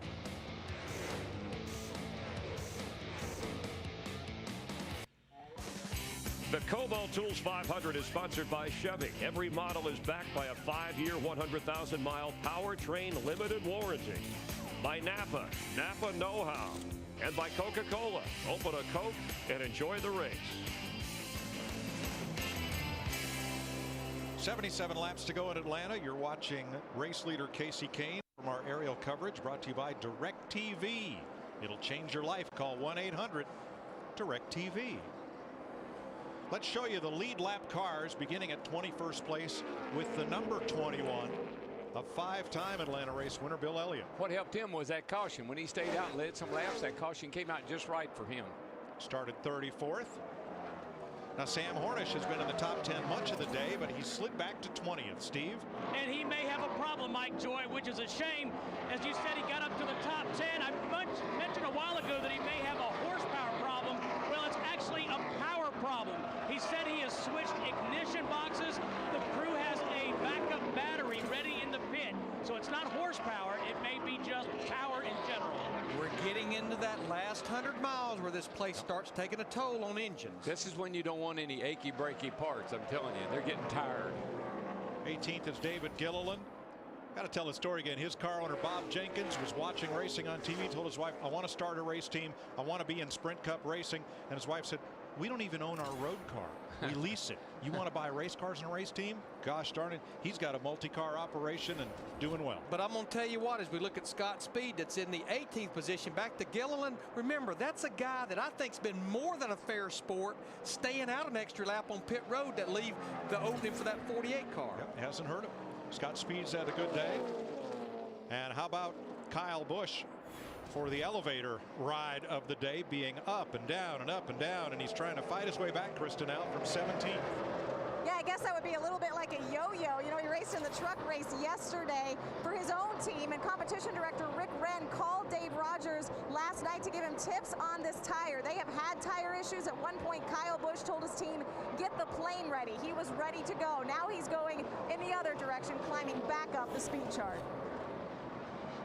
16th, Jamie McMurray in his Chevrolet, started 24th today.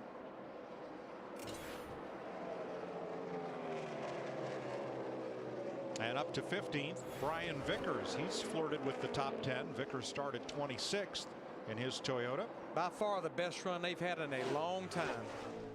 He's only inches off that wall all the way around. I'm telling you, he's been touching it. Now Marcus Ambrose finds himself in the 14th position, and he found himself in the middle of a hornet's nest a bit ago. Watch this. This gets a little dicey right here. 18 gives the 47 of Marcos a little love tap. He loves love. And Jeff Burton, that 31, is fighting, trying to stay the first car lap down to get a free pass if we get a caution. Clint Boyer has twice taken advantage of the free pass to stay on the lead lap, but since then they've made gains on his Chevy. He's up to 13th. Slipping and sliding. I'm telling you right now, the track is as slick as it's been all day. Trying as hard as you can try right now. Come down to the end of the day, you're going to see a lot of cars out of control. And Greg Biffle in a backup car has done an admirable job, although he's one of those trying to knock the wall down at either end, as is Martin Truex, who started 13th and runs in 11th. He's just been hanging inside that top 15 for most of the day. I know you mentioned him a little bit ago, and we're not on him now, but Sam Hornish, I feel sorry for him. Yep. His car has gone sour. You can hear it when it goes by, and he's falling back through the field, but what a great job he did early on here today. Paul Menard has been strong all day long, and Larry, this could be a career day for Menard. Yeah, I mean, this is his 115th start. He only has 2 top 10 finishes in those 115 starts. Tony Stewart has been up front. He's made an unscheduled stop. He's come back from that. The caution fell in the right place for him to get a wave around, and Smoke started out back with an engine change, and he's now 9th. And A.J. Allmendinger, we said there'd be some surprises in this race, and this is one of the top 2. Allmendinger in 8th place, giving that Richard Petty Ford a great ride today. When Paulo Montoya led a bit, ran in the top 5 a lot, and now seems to have settled in 7th place. But the big surprise of the race, Brad Keselowski triggered a caution, hit the wall, but has rebounded, Dick, to run in 6th place. Jay Guy watched the tape of last year's race, realized they needed to start off quick on the restarts. That's what they worked on. They got it. They're fast. Matt Kenseth, 2nd of the Fords in this race in his Roush Fenway number 17, and 5th on the board. Had a decent qualifying run, which surprised him a little. He says he's not a good qualifier here. He started 14th. 4th is Denny Hamlin's Toyota. Hamlin was elated this morning when he got a text wishing him well in the race today from Michael Jordan. He's pretty jazzed up about that. It's making Michael happy. Ahead of him, the battle is for 2nd, and it's Kurt Busch and Jimmy Johnson. I got a text from Tim Tebow, said he brought my car back. Empty on gas. Yeah, you were even happier. But I definitely think this 2 car is starting to go away a little bit, and as Darrell put it, I think he's just lurking, that 48. Let's hear what the lurker had to say. 3171, what have you got now? Pretty damn good. That's way better than when it's that good.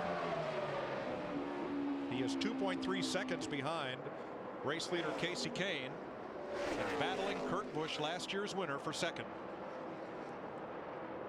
He is really good. You know how you know he's good? Because he came off that corner underneath that 2 car, and the car didn't slip, slide, get sideways, or anything else. He just powered right up underneath him. And that's the most confidence I've heard in his voice in a couple of weeks, even after winning Las Vegas last week.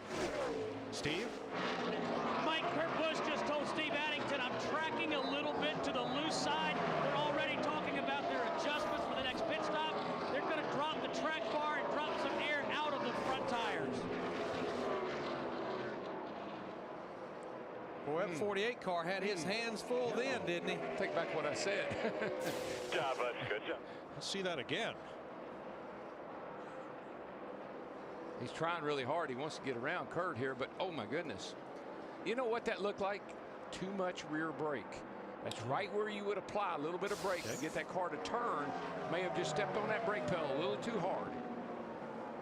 And just to set the stage, we have 64 laps to go. If we stay green, we will have green flag pit stops coming up in about 12 to 16 laps.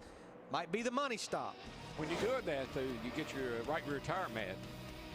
Can Jimmie Johnson make it 3 wins in a row?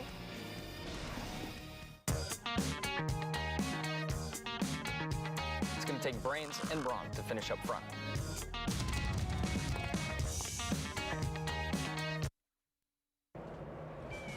Back live in Atlanta, Casey Kane has led 127 plus laps, by far the most in this race. Kurt Busch, who's led 80, is running second, and Jimmie Johnson going for his 3rd straight. Denny Hamlin running 4th at the time. Jeff Hammond came in with a tire problem moments ago. Yeah, we're getting a report from down on pit road. His right front tire looked a lot like the 18 car of Kyle Busch, and definitely had some fraying on that right front, so he had to make an unscheduled pit stop, and this definitely puts him at odds with everybody else. If it cycles through, he can have more laps on his tire than anybody else, and that's really hurt you all day long. Just 57 laps to go.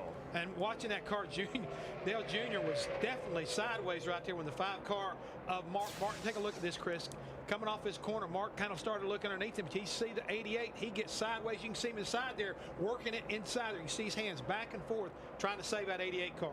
And Dale Earnhardt Jr., our pole sitter, has not led a lap all day. 2 laps down currently, and is having some problems. Yeah, he's currently running 30th right now. He's had tire issues all day long. But here's the guy that's really risen to the top of the cream of the crop all day long. The 9 car, Casey Kane, had some troubles on pit road, but he's been fighting his way back all day long. His car has been solid. No mistakes, no problems, any kind of tires all day long. And Casey Kane, his future, like that Oscar-nominated movie Up in the Air. I mean, he's not sure he's going to be back with Richard Petty Motorsports for. Well, he keeps having solid runs like this. There's no reason to leave Richard Petty Motorsports. But the key is, and Larry McReynolds was talking about it a minute ago, we've got pit stops coming up here in a short while. And if the guys, we restarted this race on roughly 2:30, so that means you kind of split it. You need to make about 48 laps and then make another 48 laps to finish this race. And I think that's what I'd like to do if I was a crew chief. The key is, I think, with the 9 cars, don't get caught staying out too long. The guys are going to start making their pit stops, I think, in the next 8 or 10 laps. And we saw earlier they lost 6 spots, the 9 crew, and Casey Kane was able to make that up. So don't forget to vote for the fastest pit crew. Text your selection to 2258. Here are the guys I've been liking all day long. The 2 of Kurt Busch, Denny Hamlin's crew's been solid, even though we had a problem just a moment ago, as well as the 9 car of Casey Kane. And delivered by AT&T, the nation's fastest 3G network. As we're looking at pit stops, let's check in Tony Stewart and Steve Burns. Chris, Tony Stewart down pit road. He just told his crew it's nice on entry and exit. It's just a little bit too tight in the center. See a chassis adjustment on the 14, obviously 4 tires. 4 tires is packed full of gas, and he's away back up to Mike Joy. Thanks, Steve. Regan Smith is in right behind him. The pit window has just barely opened, meaning that if the race stays green, they can go the distance from here. Yeah, what Darian Grubb, crew chief for Tony Stewart, did, he got to that window and said, you know what, we're going to try to take advantage of fresh tires just as quick as possible. Elliott Sadler and Bill Elliott choosing to do the same with 52 laps to go. The good thing, though, Jeff Hammond just touched on it. With Casey Kane, he can play a little bit of cat and mouse here. He has a 4-second lead to play with. He can let a lot of those guys hit pit road. He's got all that he can kind of stay out there, because the last thing he wants to do is short pit and get burnt by a caution. Second of our lead lap cars to pit is Marcus Ambrose. Krista. Mike, Marcus had been losing the handling on his race car. It was hitting a ground. They're going to take the time to put a Packer in the left front. You see the 47 come in there. The crew over on the right side. They're going to take a little bit of extra time on the left side. Matt. Jimmy Johnson keyed to Mike and said, I've got a flat, possibly left front. I am coming now. Jimmy said the car was really in the racetrack. He needed to roll better, though, through 3 and 4, the center. To Steve. Keselowski, Steve. Well, guys, Steve Addington just told Kurt Busch, bring it down. Tony Stewart just short pitted us.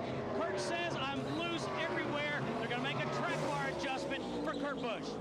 Dale Jr.'s in. Scott Speed stopping as well, as is Kevin Harvick. And here's Juan Montoya. Dick Berggren. Montoya ordinarily talks about the behavior of his car and lets the crew decide what to do to it. This time, he both talked about the behavior of the car and what he wanted the crew to do with tire pressure and also chassis adjustments. They've been fighting grip all day long. Krista. Remember, the 31 had brake issues. They had to clamp off the rear brake line. They had no rear brakes. He had a speeding penalty last time he was in. Now Jeff Burton, crew working on the right side, trying to get the handling right on his race car. Matt? And Matt Kenseth wanting a air pressure change, and they were also talking about a chassis adjustment for the 17. The back just not in the racetrack like he needed on that 17 machine. Clint Boyer, Brian Vickers, now Martin Truex in the pit lane. Jamie McMurray, Bobby Labonte. They push him out, get him going and away. Allmendinger's in, and Steve.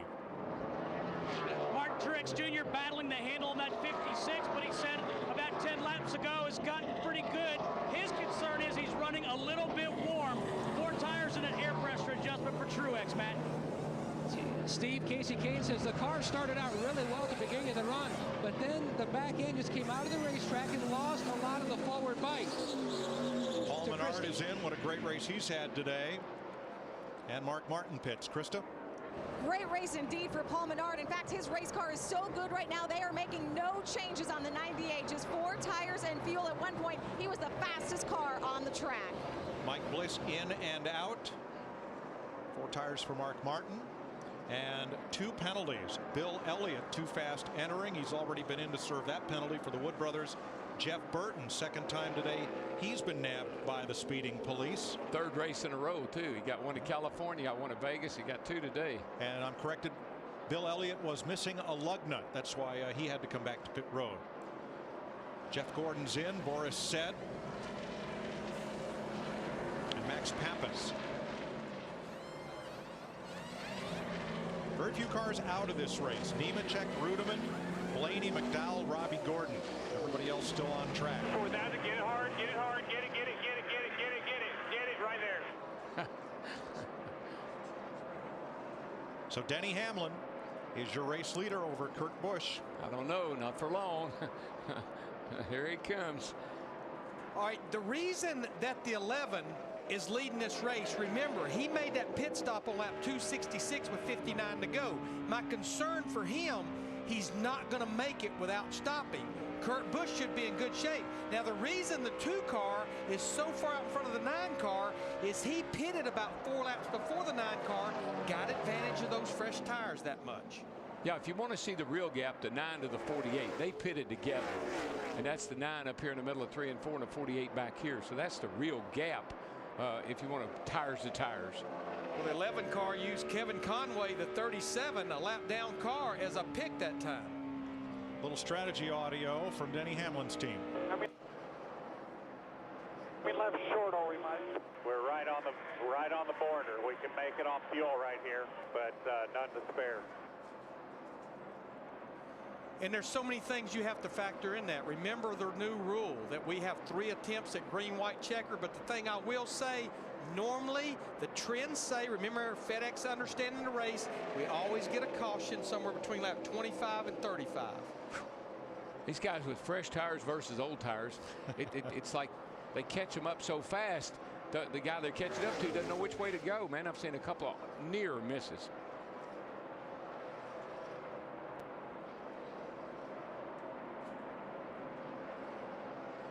Jimmy Johnson sitting in fourth, winner of the last 2 races. He's also the last driver to win 3 in a row. That happened in 2007.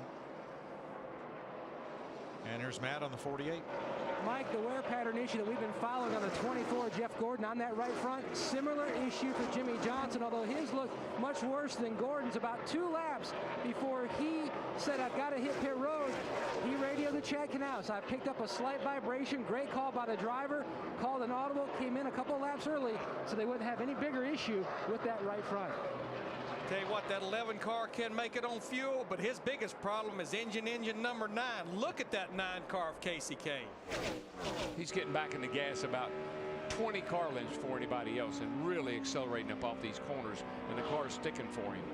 Right there, that showed it right there. That was on the gas and not on the gas. Adios. Looking for his 3rd Atlanta win. Casey Kane goes back out front with 42 laps to go in the Kobalt Tools 500 on Fox.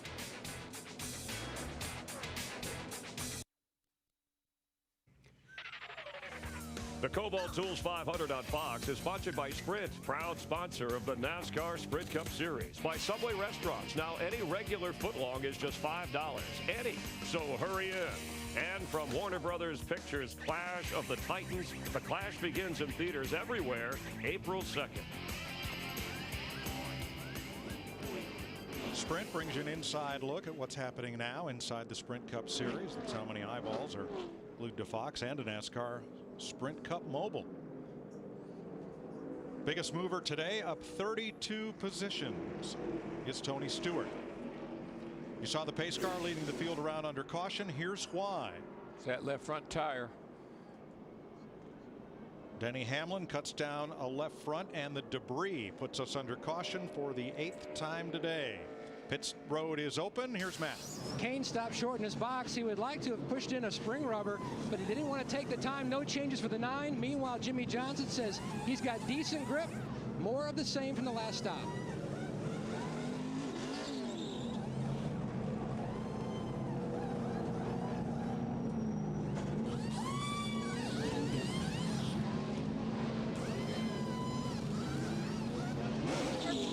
Busch says he was loose everywhere. Looks like he's going to win the battle off pit road. They took a half pound out of both rear tires. Small adjustment up on the track bar. That Penske team's been good today. Well, I like their pit selection down there. You know, he got a good launch out of that pit box, and he beat Casey Kane back there. You see the 48 lost 3 spots. He was over the line when he got into his pit box. They had to back him up before they could do the pit stop. Backed him up, and still they had a pretty sloppy stop too, so that really took them out of sync when they had to do that, out of their rhythm. And once again, David Gilliland is the good guy as far as the 48 getting in and out of their pit stall is concerned. He leads this race and will make his pit stop next time by. Well, he's already got his 5 bonus points for the day, and he's getting a few more here, but still he's been a good team player as well. Those points are helping him. There's the tire off the 11 car. We talked about the FedEx understanding the race. A late race caution. The FedEx car brought it out.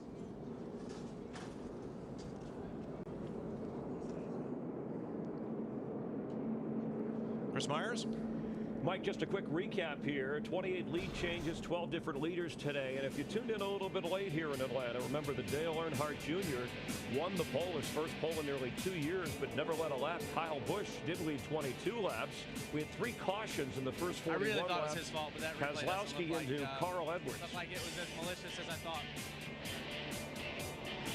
Joey Logano was also involved in that as well. And here, tire problems from Dale Earnhardt Jr. We counted Jeff Hammond as you look at David Reagan, who also had some, at least more than a dozen drivers with tire issues. Yeah, we've seen right side tires, we've seen left side tires give issues all day long.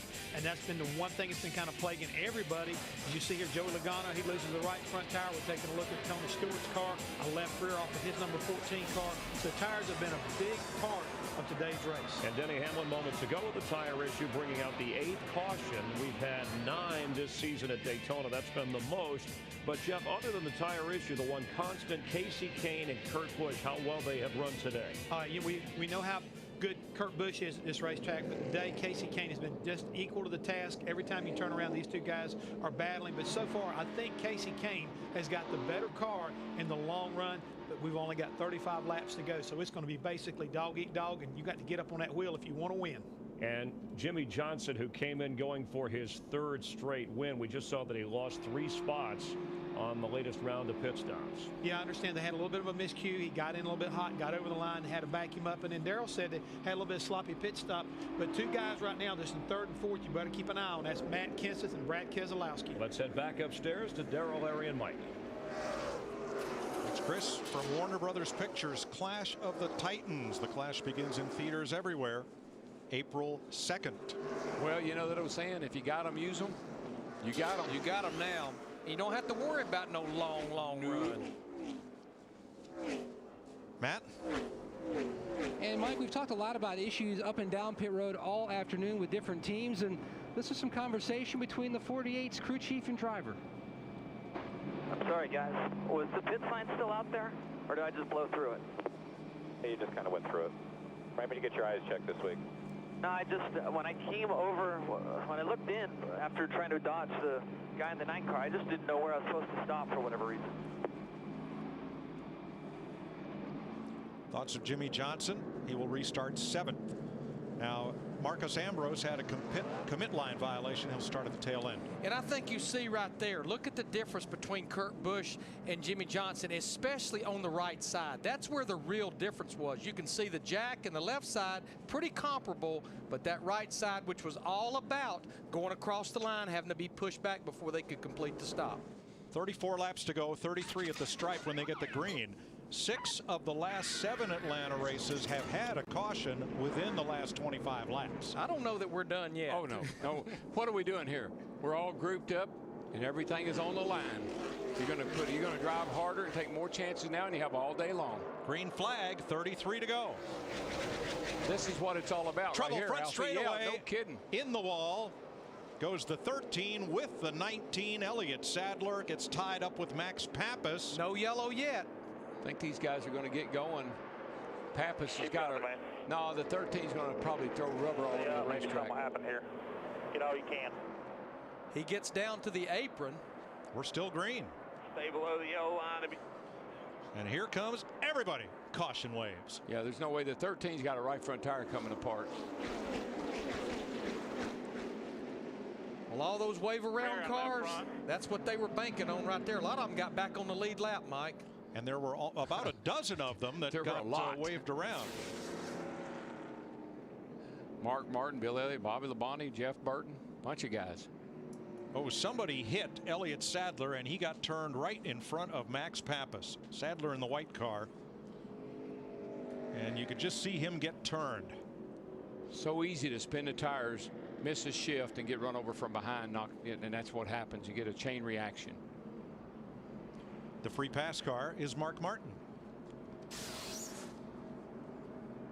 That'll put Mark, who is in 20th place, back on the lead lap.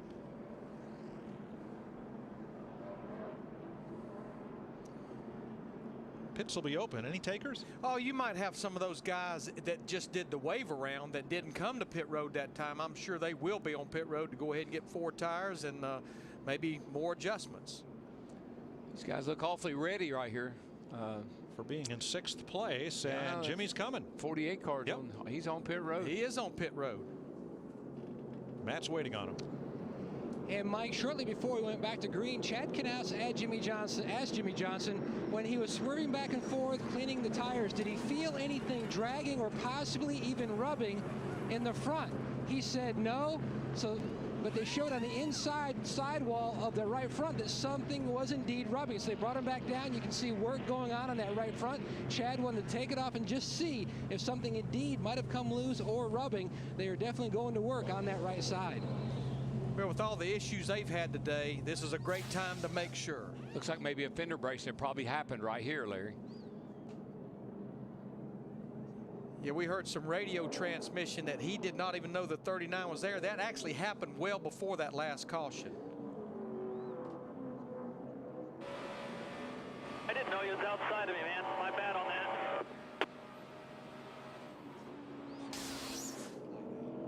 Quite a few pit stops under this caution flag. Now, if you think there's a lot of contact here, you just wait 2 weeks. The engines roar in Thunder Valley, the Roman Coliseum of NASCAR, Bristol, Tennessee. I've always said about Bristol, brings out the best in you, brings out the worst in you. Well, he just got the Bristol stomp put on him. You keep doing that, eventually it's going to come back and bite you some. I always remember that stuff. As we said, this is Bristol. 2 weeks from today, Food City 500 on Fox. We'll take a break and get back to the green flag with about 30 laps to go in the Kobalt Tools 500 in Atlanta.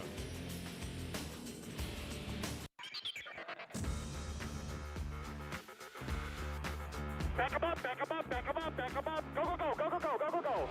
Here's the deal. Next time we'll just stop them shorter, guys, if they're not going to back up in their box a little bit more. All clear. Let's just take care of her then.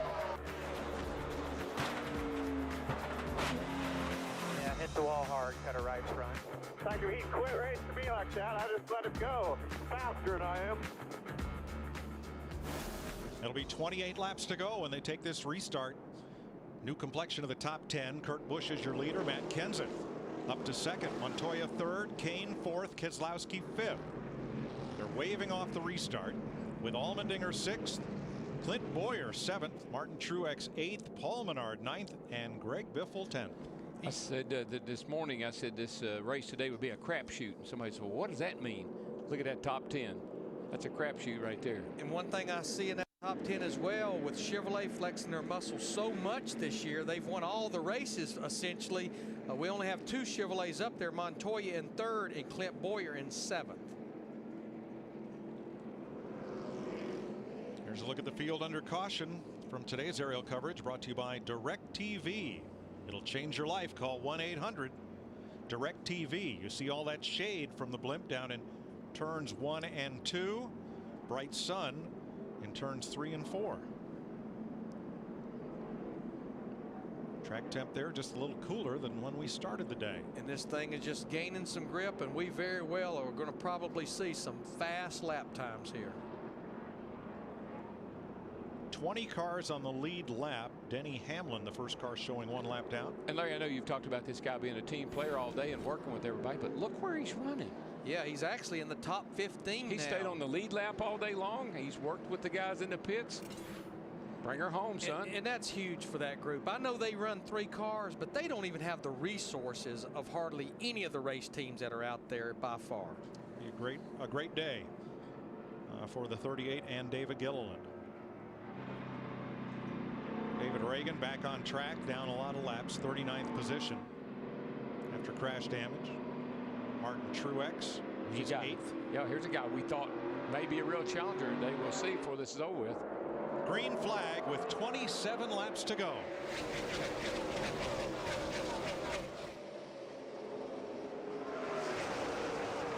Matt Kenseth in that 17 car on the high side. Let's see if he can get that run off turn 2. That 2 car's been so strong even on the bottom.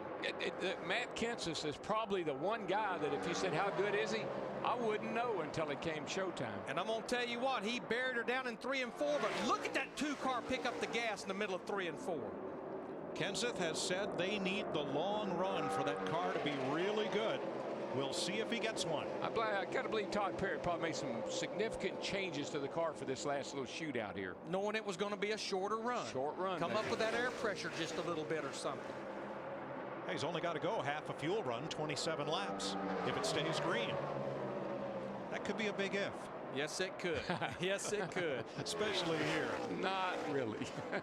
And Montoya is back in the picture. Juan Montoya in 3rd place, not far back of the leaders.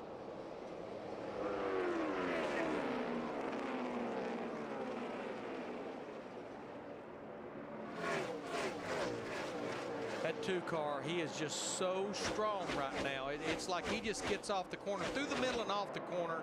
I mean, like a rocket. Kurt had 2 wins in 2009, and they both came on 1.5-mile tracks. This race last year and the fall race at Texas. Nobody had anything for him here last year. Nope.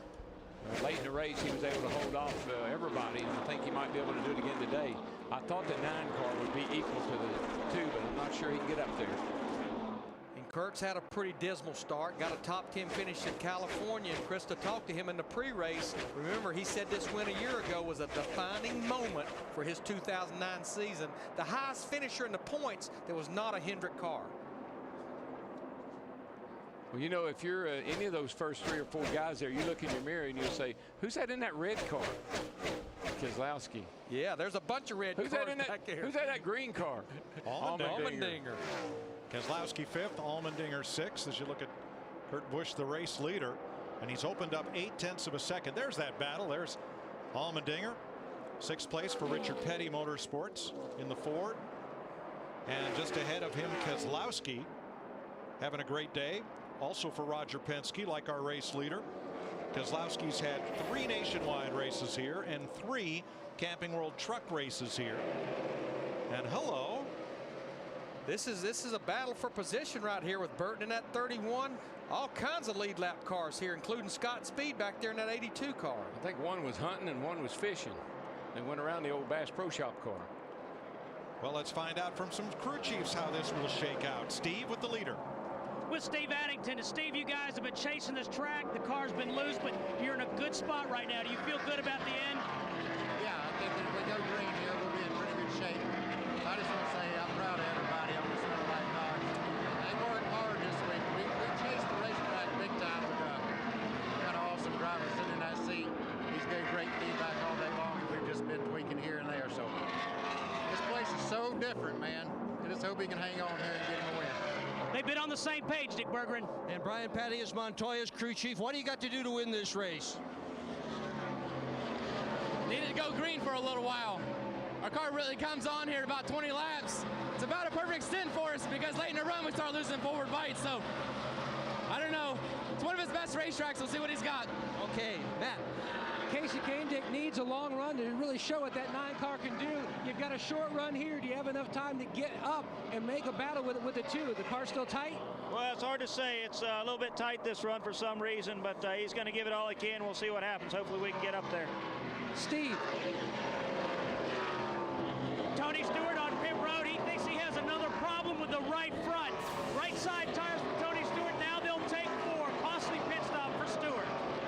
Stewart was running 13th and came out of pit road, replaced that tire. At 2nd place, Kenseth Montoya. Kenseth's going to stay on the bottom. You can pretty well bet on that. And Montoya, well, he's liable to go just about anywhere. Wherever he needs to go. He'll go high for a while and low for a while. What a battle. The Wisconsin short tracker against the Colombian road racer and open wheeler. Indy 500 winner. Formula One race winner against a Daytona 500 winner. Some heavy credentials. But here comes that 9 car of Kasey Kahne. We just talked to his crew chief, Kenny Francis, right now complaining about his car being just a little bit tight. And I'm sure when he gets up behind those cars, but look how much Montoya got back to the gas quicker than Kenseth, and that speed will carry all the way down this straightaway. He should take that 2nd position away. When you stick that splitter up on the back of the car in front of you, you loosen that car in front of you up just enough that he's got to squeeze out a tiny bit and you're able to make that pass. And the question becomes, how much can Montoya eat into Kurt Busch's lead with 17 to go? Montoya is gaining. And Mike, you pointed it out earlier. I think Kurt Busch right now will run just as hard as he needs to run. He's not going to use his stuff up, even if he lets those guys close on him just a little bit with 16 to go. We've seen guys catch up to him a couple of times today. He was able to kick it up a notch, see if he's got anything left. I hope he has some kick because he just ran a 31.70 to Montoya's 31.40. That's 3/10, buddy, and that's coming. And here comes Kasey Kahne. He clears Kenseth. That moves him up into the 3rd position, but Kenseth's going to fight back. I am shocked at that 9 car. I thought surely he could just get up there and as good as that car was earlier, almost all day long, really. Kasey Kahne has yet to have a top 5 finish. The leader about 2/10 a lap last lap. Top 5 finish in 2010. He's 23rd in points. Best finish of 9th last week in Vegas. And just think about Montoya. He came here the first. He loved this place. Man, everybody said, can this cat drive a stock car? Well, he proved right here, the 3rd race of the year, 4th race of the year, that he can definitely wheel a stock car. That was 3 years ago. Two top fives here. We've got 15 laps to go, but right now, I think the defining moment was during those green flag pit stops when Steve Addington brought the 2 car in at lap 273. Kenny Francis waited 4 laps. Kane got the lead through the cycle of those stops. Look at that interval on Montoya, the second place car. That interval right there is shrinking. Not much, a little up, a little down, but it's getting shorter rather than longer. And that 9 car is even a little bit faster than that 42 car right now. Yes, maybe. We've seen this today, that the car out front, Clean Air, has just a slight advantage, and that's all he needs right now. If he can maintain the pace that he's on right now, they can't catch him. 13 laps to go. The biggest resurgence of the day. Kevin Harvick's car was nowhere. It was barely on the second page of the speed chart, which is 21st on back. And look how he has climbed to 11th in these last 70 laps. We've said it about the 48 This is how you win championships. Take a bad day. Don't get a big loss. Don't take a big hit. Come home with something that you can build on. I mean, you saw it right there. He's not even been in the top 20 today, and here he is just outside the top 10. He practiced and qualified in the 30s. He'd never been this far up in the field practicing or qualifying. Most of the day looked like he would lose the Sprint Cup point lead. Now looks like he'll carry it on to Bristol, and look at it'll be this. the first time in his career he's carried that point lead for 3 weeks in a row. Look at Rogers' boy go. Brad Keselowski, this by far would be the best run he's had since driving this 12 car, 3 or 4 races end of last year and this year. The fastest last lap was Montoya, then Keselowski and Kurt Busch, and now Busch has stepped it up a bit this lap. He's a little quicker than Montoya, a 1/10 of a second. Doesn't sound like a lot, but it can be when you're trying to protect the lead. Hey, you're chasing a champion right here. Don't forget that. He's going to save a little in reserve. Don't take any more chances. Just bring her home. He's not going to abuse the right front tire or the right rear tire. 10 to go. Good shape. Speeds at the line. Well, how about that green machine in 6th place? If Allmendinger finishes there, it would be his best finish ever on a non-restrictor plate NASCAR race. Montoya beat Kurt Busch that time by about a 1/10 of a second. 10 to go. I know he's beating him a little bit, but it kind of reminds me when Hammond would say you're the fastest car on the track, but how come that guy in front of me keeps getting smaller? Right.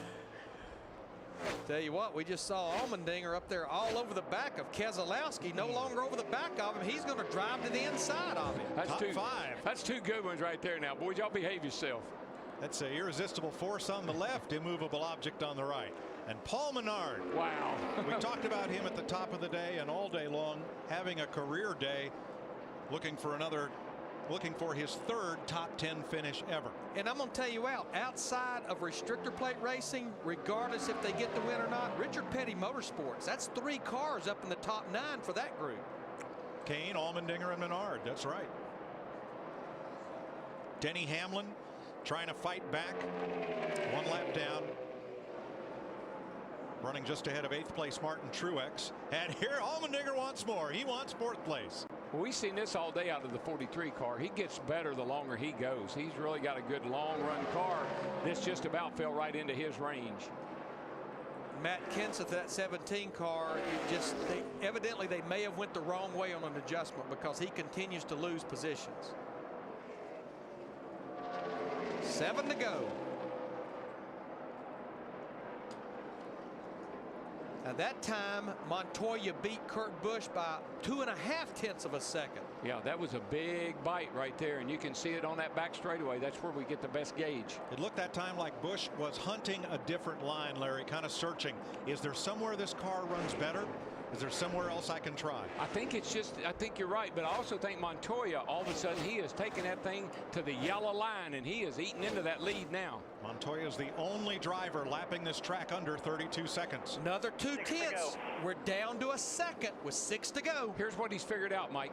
High in 1 and 2, low in 3 and 4, and it's really paying off for him. Let's see if he just dives to the bottom here. Less than a second between them with 6 to go. And I mean, it is shrinking every corner of every lap. I think what he's figured out, and it's really paying off, is he's running the high line down here 1 and 2, gets a good run down the back, and then just takes it to the bottom in 3 and 4. Montoya's gaining 1/10 of a second a lap, but with 5 to go, that's not enough. Not enough. Well, actually, it's been 2/10 of a second. You do the math. 5 to go, less than a second. We might get there. Well, now, that would not be a big surprise. No, it would not. No, it would not. The rubber band of Atlanta. Stretch them out, bring them all back together again for the finish. Here we come. I think what Kurt Busch has done, I think maybe a spotter. He's taking it too easy. Get in. I think his spotter told him what Montoya is doing. Now he's trying it. 2/10 of a second again, 6/100ths, 4 to go. It's going to be a bumper to bumper, probably front bumpers. We're going to have a little bit of lap traffic up there in front of them. They're pretty scattered out, but they may catch those cars up there. Boy, this is it right here. This is where Montoya really makes up huge amounts of time. Montoya, boy, he's struggling. Searching his Put that pressure on it now. 3 to go. First oval track win. He won it in Infineon 96 races ago on the road course. And who half a second. And the 99 has turned over Brad Keselowski. And we have a caution. My goodness. I don't know if I'm okay. Keselowski was on track for a 6th place finish.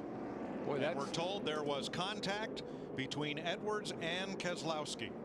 And have we seen that somewhere once before?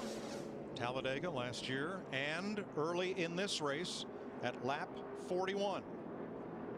A little crossover move here by Carl. Clean here, clean here. Just slight contact. Look at that thing go. That looked so much like Edwards' turnover at Talladega off the bumper of Keselowski. It really did, and I'm so wondering and hoping that when they put the spoiler back on these cars, they'll quit turning over like this. Keselowski's put the window net down. The roof flaps deployed, but it did not sit that car back down. I'm like you, Darrell. I'm going to be so glad to see that rear spoiler back on these cars. I think that's it's got to be something to that. That car took a hard hit in the left A pillar, the windshield post right in front of the driver. You just see how that wing sticks out so far out the back of the car, behind the car. It almost looks, if it'll create downforce with the car going forward, it's got to create a pocket of air behind it when it gets around backwards. Guys, you saw it right there. Those white gloves, they made a turn to the right. Brad Keselowski has climbed out of his Penske Dodge.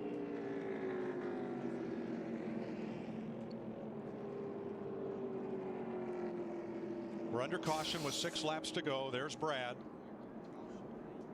He's okay. Helmet, Hans device out. He wasn't sure. The best thing is he's walking away. What a shame. A fine ride undone. Little limp to his step. Yeah, he's dazed, man. I mean, like he said, I don't know if I'm all right or not. He's moving okay.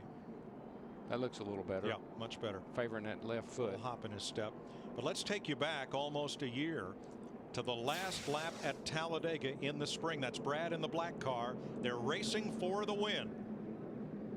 Carl said he may have come down just a bit. Brad held his line to keep from going over the yellow line. Ryan Newman gets wrecked, and Edwards flies into the fence.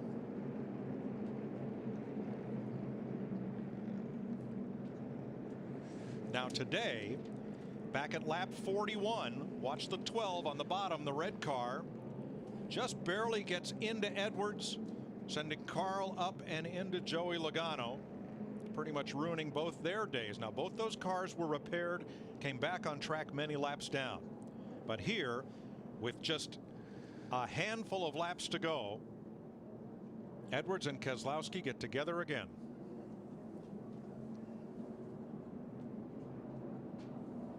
All the flaps came open. The cowl flaps came open below the windshield. The roof flaps came open. I think that if you just, you know, we didn't know this, had no way of knowing this until these cars started getting airborne like that, that rear wing sticking out behind the car so far. I know they say they tested it and they can't really verify that, but it sure looks that way. But Terrell, I got to ask you, Carl Edwards is 156 laps down. What's going on here? That was not necessary. Very unnecessary. The free pass will go to Denny Hamlin. Kurt Busch appeared to be able to hold off Montoya, but we won't know how that would have played out because we'll have a restart here. Let's take this back a lap prior to when they crashed. See them here. This is coming off turn 4. Whoa. He was trying hard right there. I think he was going to give him a little tap right there. Missed him. And then the next time around, this happens.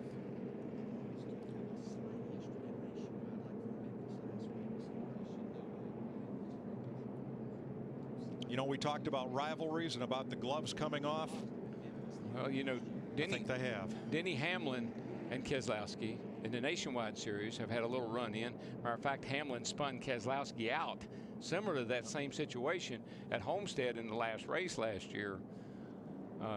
This is a young man in that 12 car that has not made a lot of friends, but that's not good protocol right there.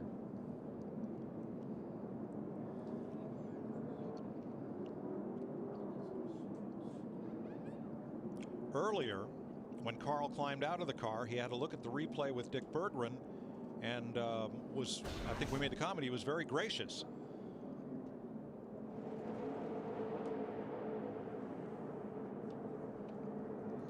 I really thought it was his fault, but that replay doesn't look like it was as malicious as I thought. But he went on to further say, Brad never gives me any room. Yeah, and I said at the time, remember that I thought when he went and looked at that again, he might change his mind. I know we showed the highlights of 2 Cup situations, one earlier in this race and then from Talladega. These two also got together at Memphis in the Nationwide Series race. In fact, Keselowski wrecked Edwards over at Memphis. What you just heard was Bob Osborne telling his driver, Carl Edwards, that NASCAR is parking Edwards for the balance of the race, and he's being called to the NASCAR hauler. See, this is the fear that NASCAR has to have when they say they're going to let the guys be guys, let their drivers be drivers and take care of things themselves. And this is a fear that they have to have. He's not doing himself no favor right now going backwards down pit road either. They're not going to like that at all. So Carl Edwards goes to the garage after contact between he and Brad Keselowski sends Keselowski on his roof, out of the race, and away from what would have been a top 10 finish. Chris? Mike, thanks. With Jeff Hammond here watching in the Hollywood Hotel. 3 laps to go before the caution coming out. So we're set up. We've had, 5 last lap dramatic finishes here in Atlanta. We might be ready for another one that won't involve Keselowski or Carl Edwards. But expound a little bit on what happens with Carl Edwards now as NASCAR has him parked. He's getting ready to have a really severe timeout situation. They're going to bring him up there in the truck, make him sit down and have a little word of prayer with him, with Mike Helton and probably Robin Pemberton along with John Darby, because they can clearly see the same thing we saw. He was looking for payback. He found payback. I think he was going to be surprised at the end result. I really believe that Carl thought he could spin him out, send him out down through the not create the kind of wreck. But at 180 miles an hour, you have this kind of situation. Here we got just a few laps to go. We're going to find out who's going to go down pit road. It looks like everybody's coming down through here. And Matt Yoakum, it's going to be a race off of pit road now. Jeff, they were debating what to do for the 9. They are going to go 4 sticker tires and make a significant track bar adjustment for the short run of the finish. And Kurt Busch coming on to pit road to the attention of the Steve Addington-led crew. He slides to a stop. What they're going to do, they're going to add a little extra air in the right rear tire. A little extra air in the right rear tire for Kurt Busch and 4 tires. They debated not taking fuel to keep some nose weight, but they do put some gas in it. Thanks very much. As we take a look at the race off pit road. You can see some of the guys, I think he just took 2 tires versus 4 tires. We're going to be looking at the same scenario we did a week ago. And the interesting part has to be is how they're going to line up on this double file restart shootout style. That's going to be the key right now, is who's out front. And you also have the chance of 3 with the new rule of green, white checker finishes. You have to consider that. So where are you on the 2-tire, 4-tire for Kurt Busch and a guy like Juan Pablo Montoya? We've saw all day long that 4 new tires is the way to go. And again, if you can get off of pit road and get clear of this restart, you're going to be the one that's going to wind up winning this race. I think you're going to see some guys going to the outside when other guys can't get up there and get the grip. Kurt Busch is trying to become the first driver to win back-to-back Atlanta spring races since Cale Yarborough in the 60s. But let's check in with Krista Voda, who's with Brad Keselowski. Krista? Chris, Brad Keselowski just came out of the care center. The irony is, a year ago, you were watching from victory lane as another car flipped over. Are you okay, and what happened out there? Yeah, I'm okay. You know, first off, Penske Racing had some phenomenal cars today. Really proud of the 12 team. Everybody on the Mopar 12 Dodge Charger. A lot to be proud of back home in the shop. I think Kurt's got a real good, strong shot at winning it, so I'm really pulling for him. Hopefully he'll get it done for Penske today, but just a wild ride that was uncalled for. Brad, check this out, too. I know Carl a little earlier, he had some words. He said maybe it wasn't his fault. Then he said it was. He took the blame, but he also said you weren't giving him any room out there. You know, he cut down on me on a restart, and I lifted. I couldn't lift fast enough for him. I lifted for him to let him in, but I was there. I don't know what more you could do. You know, Carlo, that's what they say. So I was underneath him, tried to cut him a break. It was too late, though. He turned down. So I apologized to him, but there's nothing I could do in that situation. And to come back and just intentionally wreck someone, that's not cool. I mean, it could have killed somebody in the grandstands. And I know that it's a little ironic that it's got me saying that, but at least I didn't do it intentionally when it happened. So it'll be interesting to see how NASCAR reacts to it. They have the ball. If they're going to allow people to intentionally wreck each other at tracks this fast, we will hurt someone either in the cars or in the grandstands. So it's not cool to intentionally wreck somebody at 195 mile an hour. Thanks, Brad. We're glad you're not hurt. Dick Berggren? With Carl Edwards, did you intentionally wreck him? Well, Brad knows the deal between him and I, and you know, the scary part was that his car went airborne, which was not at all what I expected. And you know, at the end of the day, we come out here to race, and people got to have respect for one another, and I have a lot of respect for people's safety. And I wish that wouldn't have gone like it did, but I'm glad he's okay, and we'll just go on and race some more, and maybe him and I won't have any more incidents together. That'd be the best thing. Okay, thank you. All right, thank you. You get both sides of the story. 2 tires versus 4 tires? I would rather go 4 today. All right, let's go up to Larry, Darrell, and Mike on this. Well, what I was going to say, and Darrell and I was talking about it, if you were about 8 or on back, like Boyer, Menard, McMurray, I'd go with 2. Remember, we're only going to possibly run 2 laps here. I think if you were Kurt Busch or Montoya, absolutely no choice. You had to go with 4. Just give me a couple of minutes and I'll let you know. There's the driver. I'll let you know in the Monday morning meeting. Right. There are 3 laps to go. That means a restart with 2 to go. Lights are out on the Camaro pace car. And Paul Menard is in a position to score his best finish ever in Sprint Cup racing. Mike, Larry, the guys that got 2 should have gotten 2. The guys that got 4 got 4. I agree, totally. So I think that's the deal. We are still within the scheduled race distance. 2 to go. If we get the green this time. Excuse me, we are now in overdrive. We are past the scheduled race distance, which was 325 laps. So this will be the first of up to 3 attempts at green-white checker. The controlling fact is this: if the leader takes the white flag under green, the next flag ends the race. We're not going this time. There were still service trucks out and around the racetrack blowing off debris. So it looks like we'll go one more time under caution. And then it's Clint Boyer, Paul Menard on a track that has produced some absolutely fantastic finishes over the last 5 years. 2005, Carl Edwards. 2007, Jimmy Johnson. Last year, the Deuce, Kurt Busch.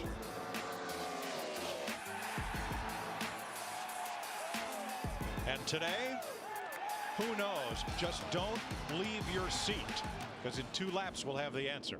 This, my friends, will be the wildest one yet. Yes, sir. I don't think we're going to get across this start-finish line without some contact of pretty severe nature. And those finishes we saw, that just barely scratched the surface. You know, we could go on and on, but I think what's got to happen here is when you look at Boyer, Menard, McMurray, they've got to make sure those left side tires are good and cleaned off and not spin them. Chip Ganassi. And Felix Sabates up there on the box. As Jamie McMurray, their driver, will line up third. The Daytona 500 winner slips into the picture ahead of his teammate. We know there's no love there. Been a long time since Boyer's been to victory lane. And how about Menard? He was our dark horse pick for today.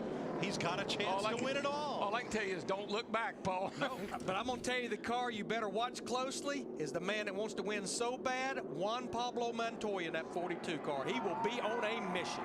Pretty heavy traffic in front of him. This restart's critical. Don't spin the tires. Green flag. Menard did not get going. Look at Montoya. He's going to try to thread the needle up through the middle. 3 wide going into 1. Busch through the middle and probably to the lead by the exit of turn 2. Yeah, look at this. It looks like a Daytona restart. That was the move right there, to get the 3 wide, get down in there and get the lead. Here comes Montoya. Here comes Kane on the bottom. No out of bounds here at Atlanta. You can go down below the yellow line. That was, McMurray and Boyer get together. Kurt Busch is in it. Here we go. Another green-white checker. Mark Martin in the fence. If we got anybody left. Caution before the white flag. And you're right, Darrell. If anybody's able to get going, we'll do it again. Do that to me one more time. Once is never enough. It's 3 green-white checkered attempts, or if we have enough cars left to do it. That's it. Well, Kurt Busch made a move on that restart that said, pay the man. And jumped out to the lead. He's going to have to find a way to do it again. Fresh deck now, baby. Fresh deck. Replays beginning with the restart. Watch the deuce. He timed this perfectly. Boyer has to lead them to the line. The 33's See the race Menard leader. down there. He can't get going. Holds him up just a little bit. Jamie tries to look under and can't make it. Kurt Busch made the move. He just forced his way through there. And Montoya with him. And then McMurray starts to back up a bit. Yeah, down here in turn 3 is when it gets crazy, because you see here's the 9 down in below the yellow line. That forces the 1 up. And when he forces the 1 up, I think he gets into Boyer. Jamie was trying to block, but he realized he was going way too fast. And here comes Kenseth. Oh, yeah. One just walked up the racetrack, gets into Boyer, and it was on from there. Little boy, Mark Martin came in there and hard lick on Martin Truex Jr. Ambrose, nice job to miss that one. Greg Biffle, too. 48. And Gilliland. 48. I don't know how he got through there. Watch that 48 car up on the outside here. This all happens right in front of him, and he wiggles his way through. Well, McMurray was on 2 tires, and when Kenseth got to that left rear quarter panel, it just sent the back around on this car, walked him up the racetrack. From our direct TV blimp. Denny Hamlin got some damage in that 11. Getting down below that yellow line, getting into 3. That's why we have a yellow line rule at Daytona and Talladega, and you can see how it just really shakes things up when you do that. All that smoke, and where do you go? Boy, how about Kevin Harvick and Scott Speed just getting through? Look at the 48. He just winds his way around. Want to ride with Martin Truex? I don't want to. You do it. Still down there, still there. Go down there, you see in front of him. Get all the way to the bottom. Get all the way to the bottom. Go all the way to the bottom. Inside. Go. He got hit by Mark Martin. He's all the way at the bottom now. Make it fire nose. And let's watch from Denny Hamlin. Still outside. Still there. Still there. Clear the 31. Go low. Go low. Go on the apron. Keep digging. Keep digging. Wow. Oh. He almost. Good job. Good job. Come on. Come on. Come on. So we will have another one. There's Chip Ganassi, Felix Sabates, and the crew for Montoya. And in Kurt Busch's pit. Dadgum. Got to do it again. And here's what Kurt Busch had to say. 10-4. Got to win this race 3 times, maybe even 4 times. I know we've won it twice. Well, Daytona, it took an extra 20 miles. And here, I don't know how long it may take. How are we on fuel, Larry? Oh, everybody's in good shape. Remember, we pitted with about just a few laps ago. So, but I could see why that 42 group was happy, because that puts him right up on the outside of this restart. Yeah, we're going to have us a little drag racing. Guess who's going drag racing this next week? Kurt Busch down in Gainesville. Get a little practice right here on this restart. Roger Penske up on the roof. Roger's not real happy right now. Well, he was about to have 2 cars in the top 10. And then the collision between Edwards and Keselowski. But he still has Kurt Busch in the lead, and Chip Ganassi, who battles Penske not only on this circuit but in the IndyCar Series, has Montoya. In 2 weeks, the world's fastest half mile, Bristol, Tennessee, is the home for NASCAR on Fox. And then we go to the track shaped like a paperclip, Martinsville Speedway, on March 28th, and to the mile in the desert at Phoenix, April 10th. Coverage of NASCAR continues in high definition right here on Fox. So even though Phoenix is a 1 mile, I'm basically looking at 3 short tracks. We got a lot of people mad at a lot of people. Got some angry people. And by the way, honey, put the food back in the oven and bring me a belt. I got to tie the TV down. It's getting ready to get rough again. And for all you people, we said just stay with us for 2 more laps. That's 2 at a time. Somebody, like I said at Daytona, who was the visionary that came up with this 3 tries? But this was another case of NASCAR listening to the fans to do everything possible to give them a green flag finish. And I think the drivers probably weighed in on this too, Larry. You don't want to be riding around there in 3rd place and have something that happens behind you like this rob you of that chance to win. I don't know. After a day like this, you'll probably go in there and say, are y'all sure this is a good idea? So the lead lap car is now number 26, beginning with Kurt Busch, Juan Montoya, and Paul Menard, Casey Kane and Matt Kenseth.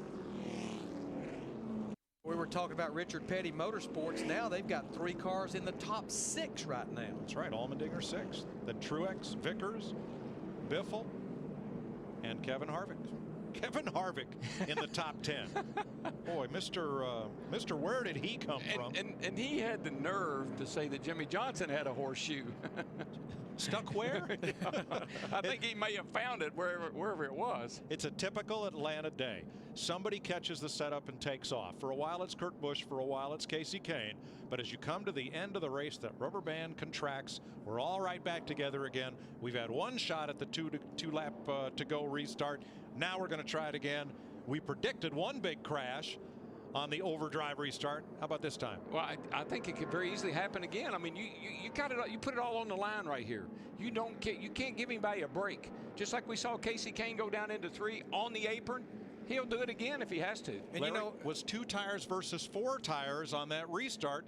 Did that contribute? Well, no, there's no question. We saw Paul Menard spin the tires, and that opened the door for Kurt Busch. And, the more I thought about the 2 tires, I think I'm going to agree with Jeff Hammond, because what you have to factor in is not 1 attempt at a green-white checkered, 3 attempts. I think that was going to be a lot to ask of just fresh right-side tires. But the pivotal turning point of this race was that caution with about 30 to 35 laps to go that bunched them all back up and gave them a good shot with fairly fresh tires. So, Jeff, your strategy is looking a lot better at this point. Well, Mike, the only reason I said that, I really felt like we were going to have a caution. And all of a sudden, the guys with 4 tires are going to get the advantage of these multiple restarts, and it's going to make it better for them. We've already seen what Casey Kane could do. He drove to the bottom of the racetrack. I don't think you could have done that on 2 fresh right-side tires. And the same thing with Kurt Busch. I think that helped him launch. He didn't spin his rear tires like the other guys did, and he's leading this race right now. So I think we're going to have a dogfight between those 2 guys. I mean, it's definitely going to be the clash of the Titans here over the next few laps. And a bounce-back race for both Montoya and Kurt Busch, because Kurt was 35th in Las Vegas last week. Montoya wrecked early. Remember, was upset with his teammate Jamie McMurray, was 37th. Those are the 2 guys, 1 and 2, as we get ready for the restart. I would not want to be in Kurt Busch's position with Juan Pablo Montoya lining up beside of me on this restart, because he's got nothing to lose and everything to gain. And I really look for Juan Pablo to throw caution to the wind, and we'll obviously see a pretty spectacular run just on this restart. It is Oscar night, so you can't a script, right? If you're writing this script, Darryl. Just skip right out the window. By the way, Darryl, we're blaming you. You said to Carl Edwards in the pre-race show, show me from the show me state. That's how we got into this. That's a bad idea. That wasn't really what I had in mind, I promise you. But listen, guys, if this was last year, the race would be over right now. Right? And Paul Menard and those guys with 2 tires would have looked pretty brilliant. Yes, absolutely. But with the new deal where you got 3 tries, how many? We're going to probably have 3 tries, and you're going to need those tires. Well, Kurt Busch has got to run time trial laps if he can keep Montoya away from his rear bumper. He's got to burn out there like John Force, baby. And you can't forget that other car that's back there that had one of the best cars a good part of this race, Casey Kane in that 9. I don't think he's ready just to throw in the towel just yet. I don't know. I think 2 laps and 2 laps more, and we'll be saying, Harvick, where did he come from? He's getting there. He is getting there, top 10. Early contact sent Carl Edwards into the wall from Keselowski, and they have a history both in the Cup and in the Nationwide Series. Does that not look like Talladega? Gosh, it does. But here's Edwards many laps down, gets to Keselowski, turns him around, didn't mean to turn him over, he said. But that brought out the caution, setting things up for this. We get the late restart with 2 to go. Jamie McMurray's car wiggles, gets into Boyer, and here comes everybody else. So now with pit stops and wave arounds and repositioning, 26 lead lap cars. Lucky Kurt dogs Busch, and wave Kurt around. Busch has led more laps than anyone but Casey Kane today. And we'll get 1 to go and try it for a second time. Montoya second, trying to win his first Sprint Cup oval race. Menard looking for his best finish ever. Casey Kane trying to come back. Matt Kenseth in the top 5. A.J. Allmendinger having a career day. Brian Vickers, strong performance. Biffle back of the pack all the way up to 8th. Truex 9th. Harvick 10th. What about Penske versus Chip Ganassi? I mean, this is like watching an Indy 500 right now. Those 2 guys going at each other. Here they are fighting out for a win here in Atlanta today. This is the 3rd time we've had green-white checker here. October 2007 and March of 2009. Not that it matters a lot at this point, but Ryan Newman gets the free pass. It just puts him right in the middle of the eye of the storm. Montoya driving the same car, the exact same car in which he nearly won last year at Indianapolis at the 400. I hope he gets to race it again. The way things are going, I wouldn't guarantee it. I'm sure that group sitting on that pit box feels the same way.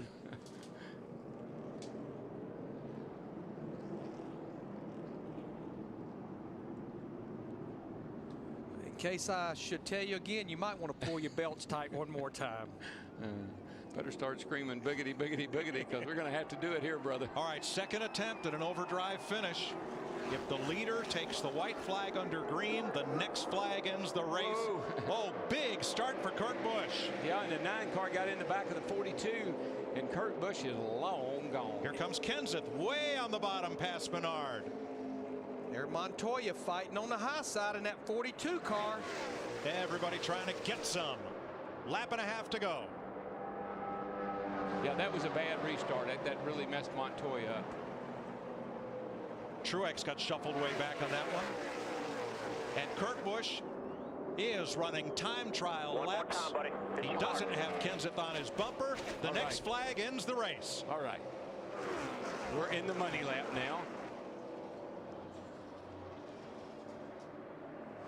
Menard holding a top 5 against Allmendinger, Vickers, and Biffle. And he's holding a top 5 with only 2 fresh tires right now. Kenseth closing the gap. Kurt Busch off turn number 4. Kurt Busch is going to win it for Roger Penske. The Blue Deuce goes to victory lane again in Atlanta. Clean and green finish. Finally. Good job, guys. Good job. Way to go, boys. Awesome pit stop. That is the way to do it. They got this place dialed in, Larry. That 2 car does. Well, it doesn't seem to matter who the crew chief, but I'm very happy for Steve Addington, the man that won 12 races with Kyle Busch. Things got a little sideways over there. Penske Racing picked him up when Pat Tryson decided to go to Michael Waltrip Racing, and now Steve Addington's back in victory lane. When you got it, boys. It is the 3rd Cup victory at Atlanta for Kurt Busch, his 2nd straight in the spring race and his 21st career Sprint Cup win. That's I do believe that's Paul Menard's first career top 5 finish, finishing 5th. Correct. And again, Larry, I just want to say he didn't luck into that either. He ran good all day long. He's run good all weekend here. Let's see, isn't this where Kurt Busch created the unwind lap about a year ago? Oh, yeah, he backed around this joint. A great second place for Matt Kenseth, coming out of 14th starting position. Montoya 3rd, Casey Kane 4th, Paul Menard 5th, and A.J. Allmendinger 6th. So Richard Petty Motorsports finishes the day 4, 5, 6. There he goes again. A mile and a half backwards. Folks are going to be here a while. Don't take dinner out of the oven yet, honey.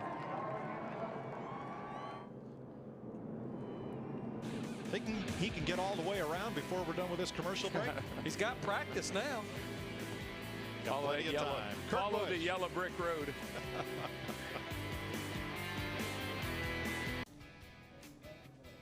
Here's your checkers, baby.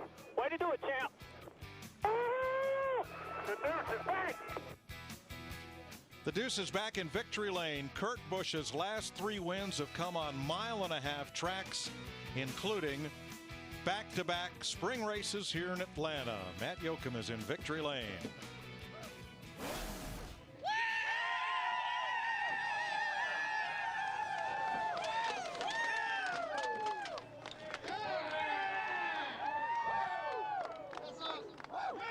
For the second straight year, a drama-filled overtime win.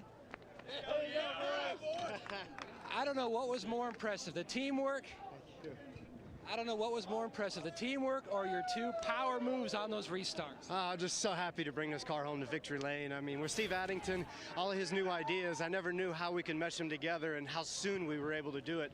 So we were able to get it right and hit it just perfect with the marks today. Even on all the restarts at the end, I just felt like we had the car to beat. And we were racing that other 9 car today, and it's great to bring home Miller Lite on top. And for Dodge, this is a big win. And when Kurt wins, somebody's going to win a Dodge Challenger. So hopefully you got your UPC labels in. I'm just so excited for this team and all of our associate sponsors right now. This team gelled so quickly. In fact, at one point they told you had to quit going to the shop so much because they couldn't get work done. How important to knock off this win so early? I just think it's the most important thing to have communication early on and to make sure that you get in tune and to know where everybody stands and how is Steve being absorbed, how is he delegating the work. And so I'm just really happy to bring it on home. I mean, just thanks to Miller Lite, to Dodge, to Sprint, all the fans that were here, and of course all the fans watching on TV. I mean, we got a great combination right now. And to some of our associate sponsors, thank you so much. And a new one, Tag Heuer, sunglasses. I don't even know where my eyewear is right now. I'm just so excited. Probably fell on the right side doing my reverse lap. A reverse lap of trip to victory lane, and he climbs to 10th unofficially in the championship standings. Chris? All right, thanks. Kurt Busch leading 129 laps, but the restart, you heard him talk about it, and Casey Kane had trouble in this restart. Yeah, he had trouble right there. He was trying to make a run, I think, get a jump on Juan Pablo Montoya. Montoya didn't go. He gets in the back of him, and because of all that, the 98 didn't get going. Guess who got going? That Blue Deuce. He took off like he was, I mean, on fire, and nobody could catch him. And how difficult is it to win back-to-back spring races in Atlanta? Hasn't been done since the late 60s by Cale Yarborough, but Kurt Busch does it, and with that, gains 9 positions in points, so he's up to 10th. Kevin Harvick remains your leader. And the reason why he's still the leader, a great comeback today. He struggled all day long, but at the end of the day, Gil Martin and everybody at RCR got him a top 10 finish. He finished 9th, holds on to that point lead. Steve Addington, the crew chief, you heard Kurt Busch talking about him, and the captain. Yeah, there's the captain down there, Roger Penske. He's got to be elated. Now, look, I questioned Steve Addington and whether or not this marriage was working. Well, I pronounce him man and wife because it definitely worked today. They were able to come back and make this car like he needed it and to be able to go back-to-back, as you've already pointed out. It's not easy to do here in Atlanta, and they did it today as far as this team's concerned. Pronounce a man and a victor, and for Roger Penske, 15 Indy 500 wins as an owner, a Daytona 500 win, but hanging with here in this combination, victory lane for Kurt Busch. Meanwhile, Matt Kenseth finishing second in points. He's with our Steve Burns. Well, Matt, that was a wild finish to say the least. I think the fans got their money's worth, but talk about it from your perspective. It's crazy. I mean, when you do that at the end and some had 4 and some had 2, and you kind of, you know, I could have bet about anything there was going to be a wreck on the first one because there's just so many different people on different tires, and this place gets so slick, even on 2 tires, it was going to be difficult. So I'm happy we were in the right place at the right time and got 2 good, clean restarts and was able to make a couple spots up. So a good day. It was a great day. It's been a great 4 weeks. We've had a great great start to the season. We had a lot of fun today. We had just superb pit stops today. The adjustments were good. It was just overall, it's a great day for us. We weren't quite good enough to run with the couple fastest cars, but you know, we could run third or fourth all day, and just overall, it was a good, solid day for us. See you at Bristol. All right, thanks. Juan Montoya, solid day today, but you came so close to that checkered flag. How disappointing is it? No, you know, the point we didn't finish second, but it got me by surprise. You know, we had those two lines that we were supposed to start with, and he went probably like 40 yards before the first line, and it really surprised me. You know, it's not a big deal. He deserves to win. I'm not going to say, oh, he shouldn't won because he did that. He just want to make sure, you know, for next time NASCAR knows about it, but it's okay. You know, that car we were a lot better in the long run. In short run, he was good. Well, you know, we pumped up the tires there at the end, but it was so tight it wouldn't turn. So it's okay. We needed this. You know, show everybody, you know, we've been there every week. It's just a lot of things happen, so it's nice to get a clean result. Car in one piece, ran against the fence all day, so I'm pretty proud. Congratulations. Solid run today. Well, Casey Kane has won here before. He could smell the victory today for a while. Anything you do different? Talk about that final restart. Well, we just got tight, so I couldn't run through the corner as fast as we needed to. We didn't quite stay up with it. We were really dominant at times, but Budweiser Ford was good. We had a good day. We missed it at the end, and the restarts were crazy. I'd spin the tires sometimes, and Juan spun them there, and I was trying to push him, and we were sideways, and it was just a mess. But I had a good time. I wish we would have ran better. I wish we would have won the race, but we had a good car. We came close. And in the big picture, this 9-team climbing back up in the points. Thanks, Krista and Casey. Kane led the most laps today, 144, but there's your winner, the 2004 Sprint Cup champion, the winner today in the Kobalt Tools 500. More on the Carl Edwards finish here in just a moment.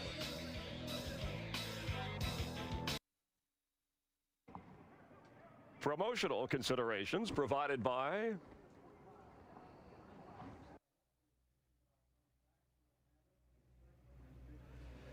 another great finish here in Atlanta, and there is the winner, Kurt Busch, and his crew chief. You heard him thank his pit crew over the radio transmission, and the 4-tire, 2-tire debate, dilemmas, which is a lot of fun. They went with 4. You said they should. It worked out. Well, the way it was, they were in the right position. The crew responded, had a solid stop. They gave Kurt, just like last week, and I had that big debate about whether or not you take 4 or 2. Today, they gave him the ability to maneuver that car around. He was able to get a great restart, and that was the difference between winning and losing today. Yeah, 3 laps to go. It looked like Kurt Busch was going to win it, and then Carl Edwards gets into Brad Keselowski. Keselowski had wrecked Carl Edwards earlier, some 40 laps into the race, so we know about their history going back to Talladega last year.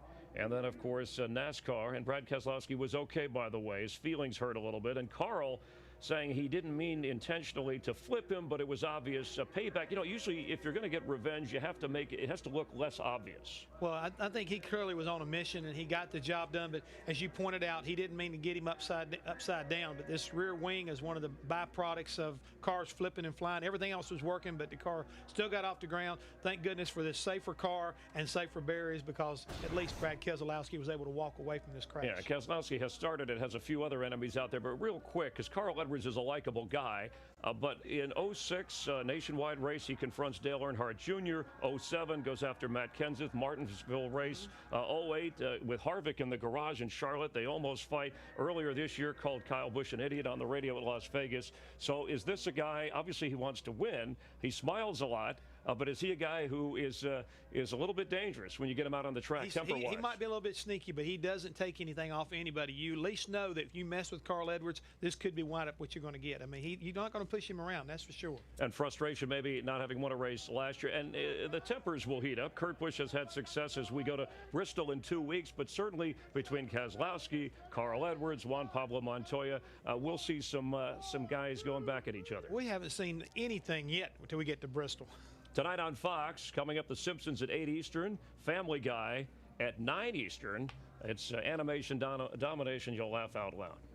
And we mentioned Bristol coming up in 2 weeks, an off week after this. Kyle Busch swept both Bristol races last year, the younger brother, of course, of Kurt. And I was going to say, don't forget that Kurt Busch is awful good at Bristol also. He's won a lot of races there, too. So I think he's carrying momentum into Bristol here in 2 weeks. So Carl Edwards, who came in with 3 wins on this track, creates a stir at the end, and Kurt Busch survives overtime, a second green-white checker. The King telling A.J. Allmendinger, who finished 6th, way to hang in there.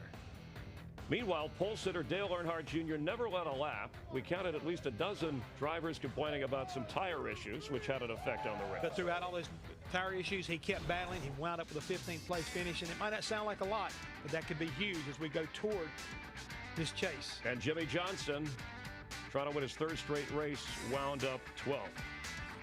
For our entire crew, Jeff Hammond, Chris Myers, we'll see you in 2 weeks from Bristol Motor Speedway at noon Eastern. By the way, happy birthday to A.D. Fran Morrison. Have a good one from NASCAR on Fox.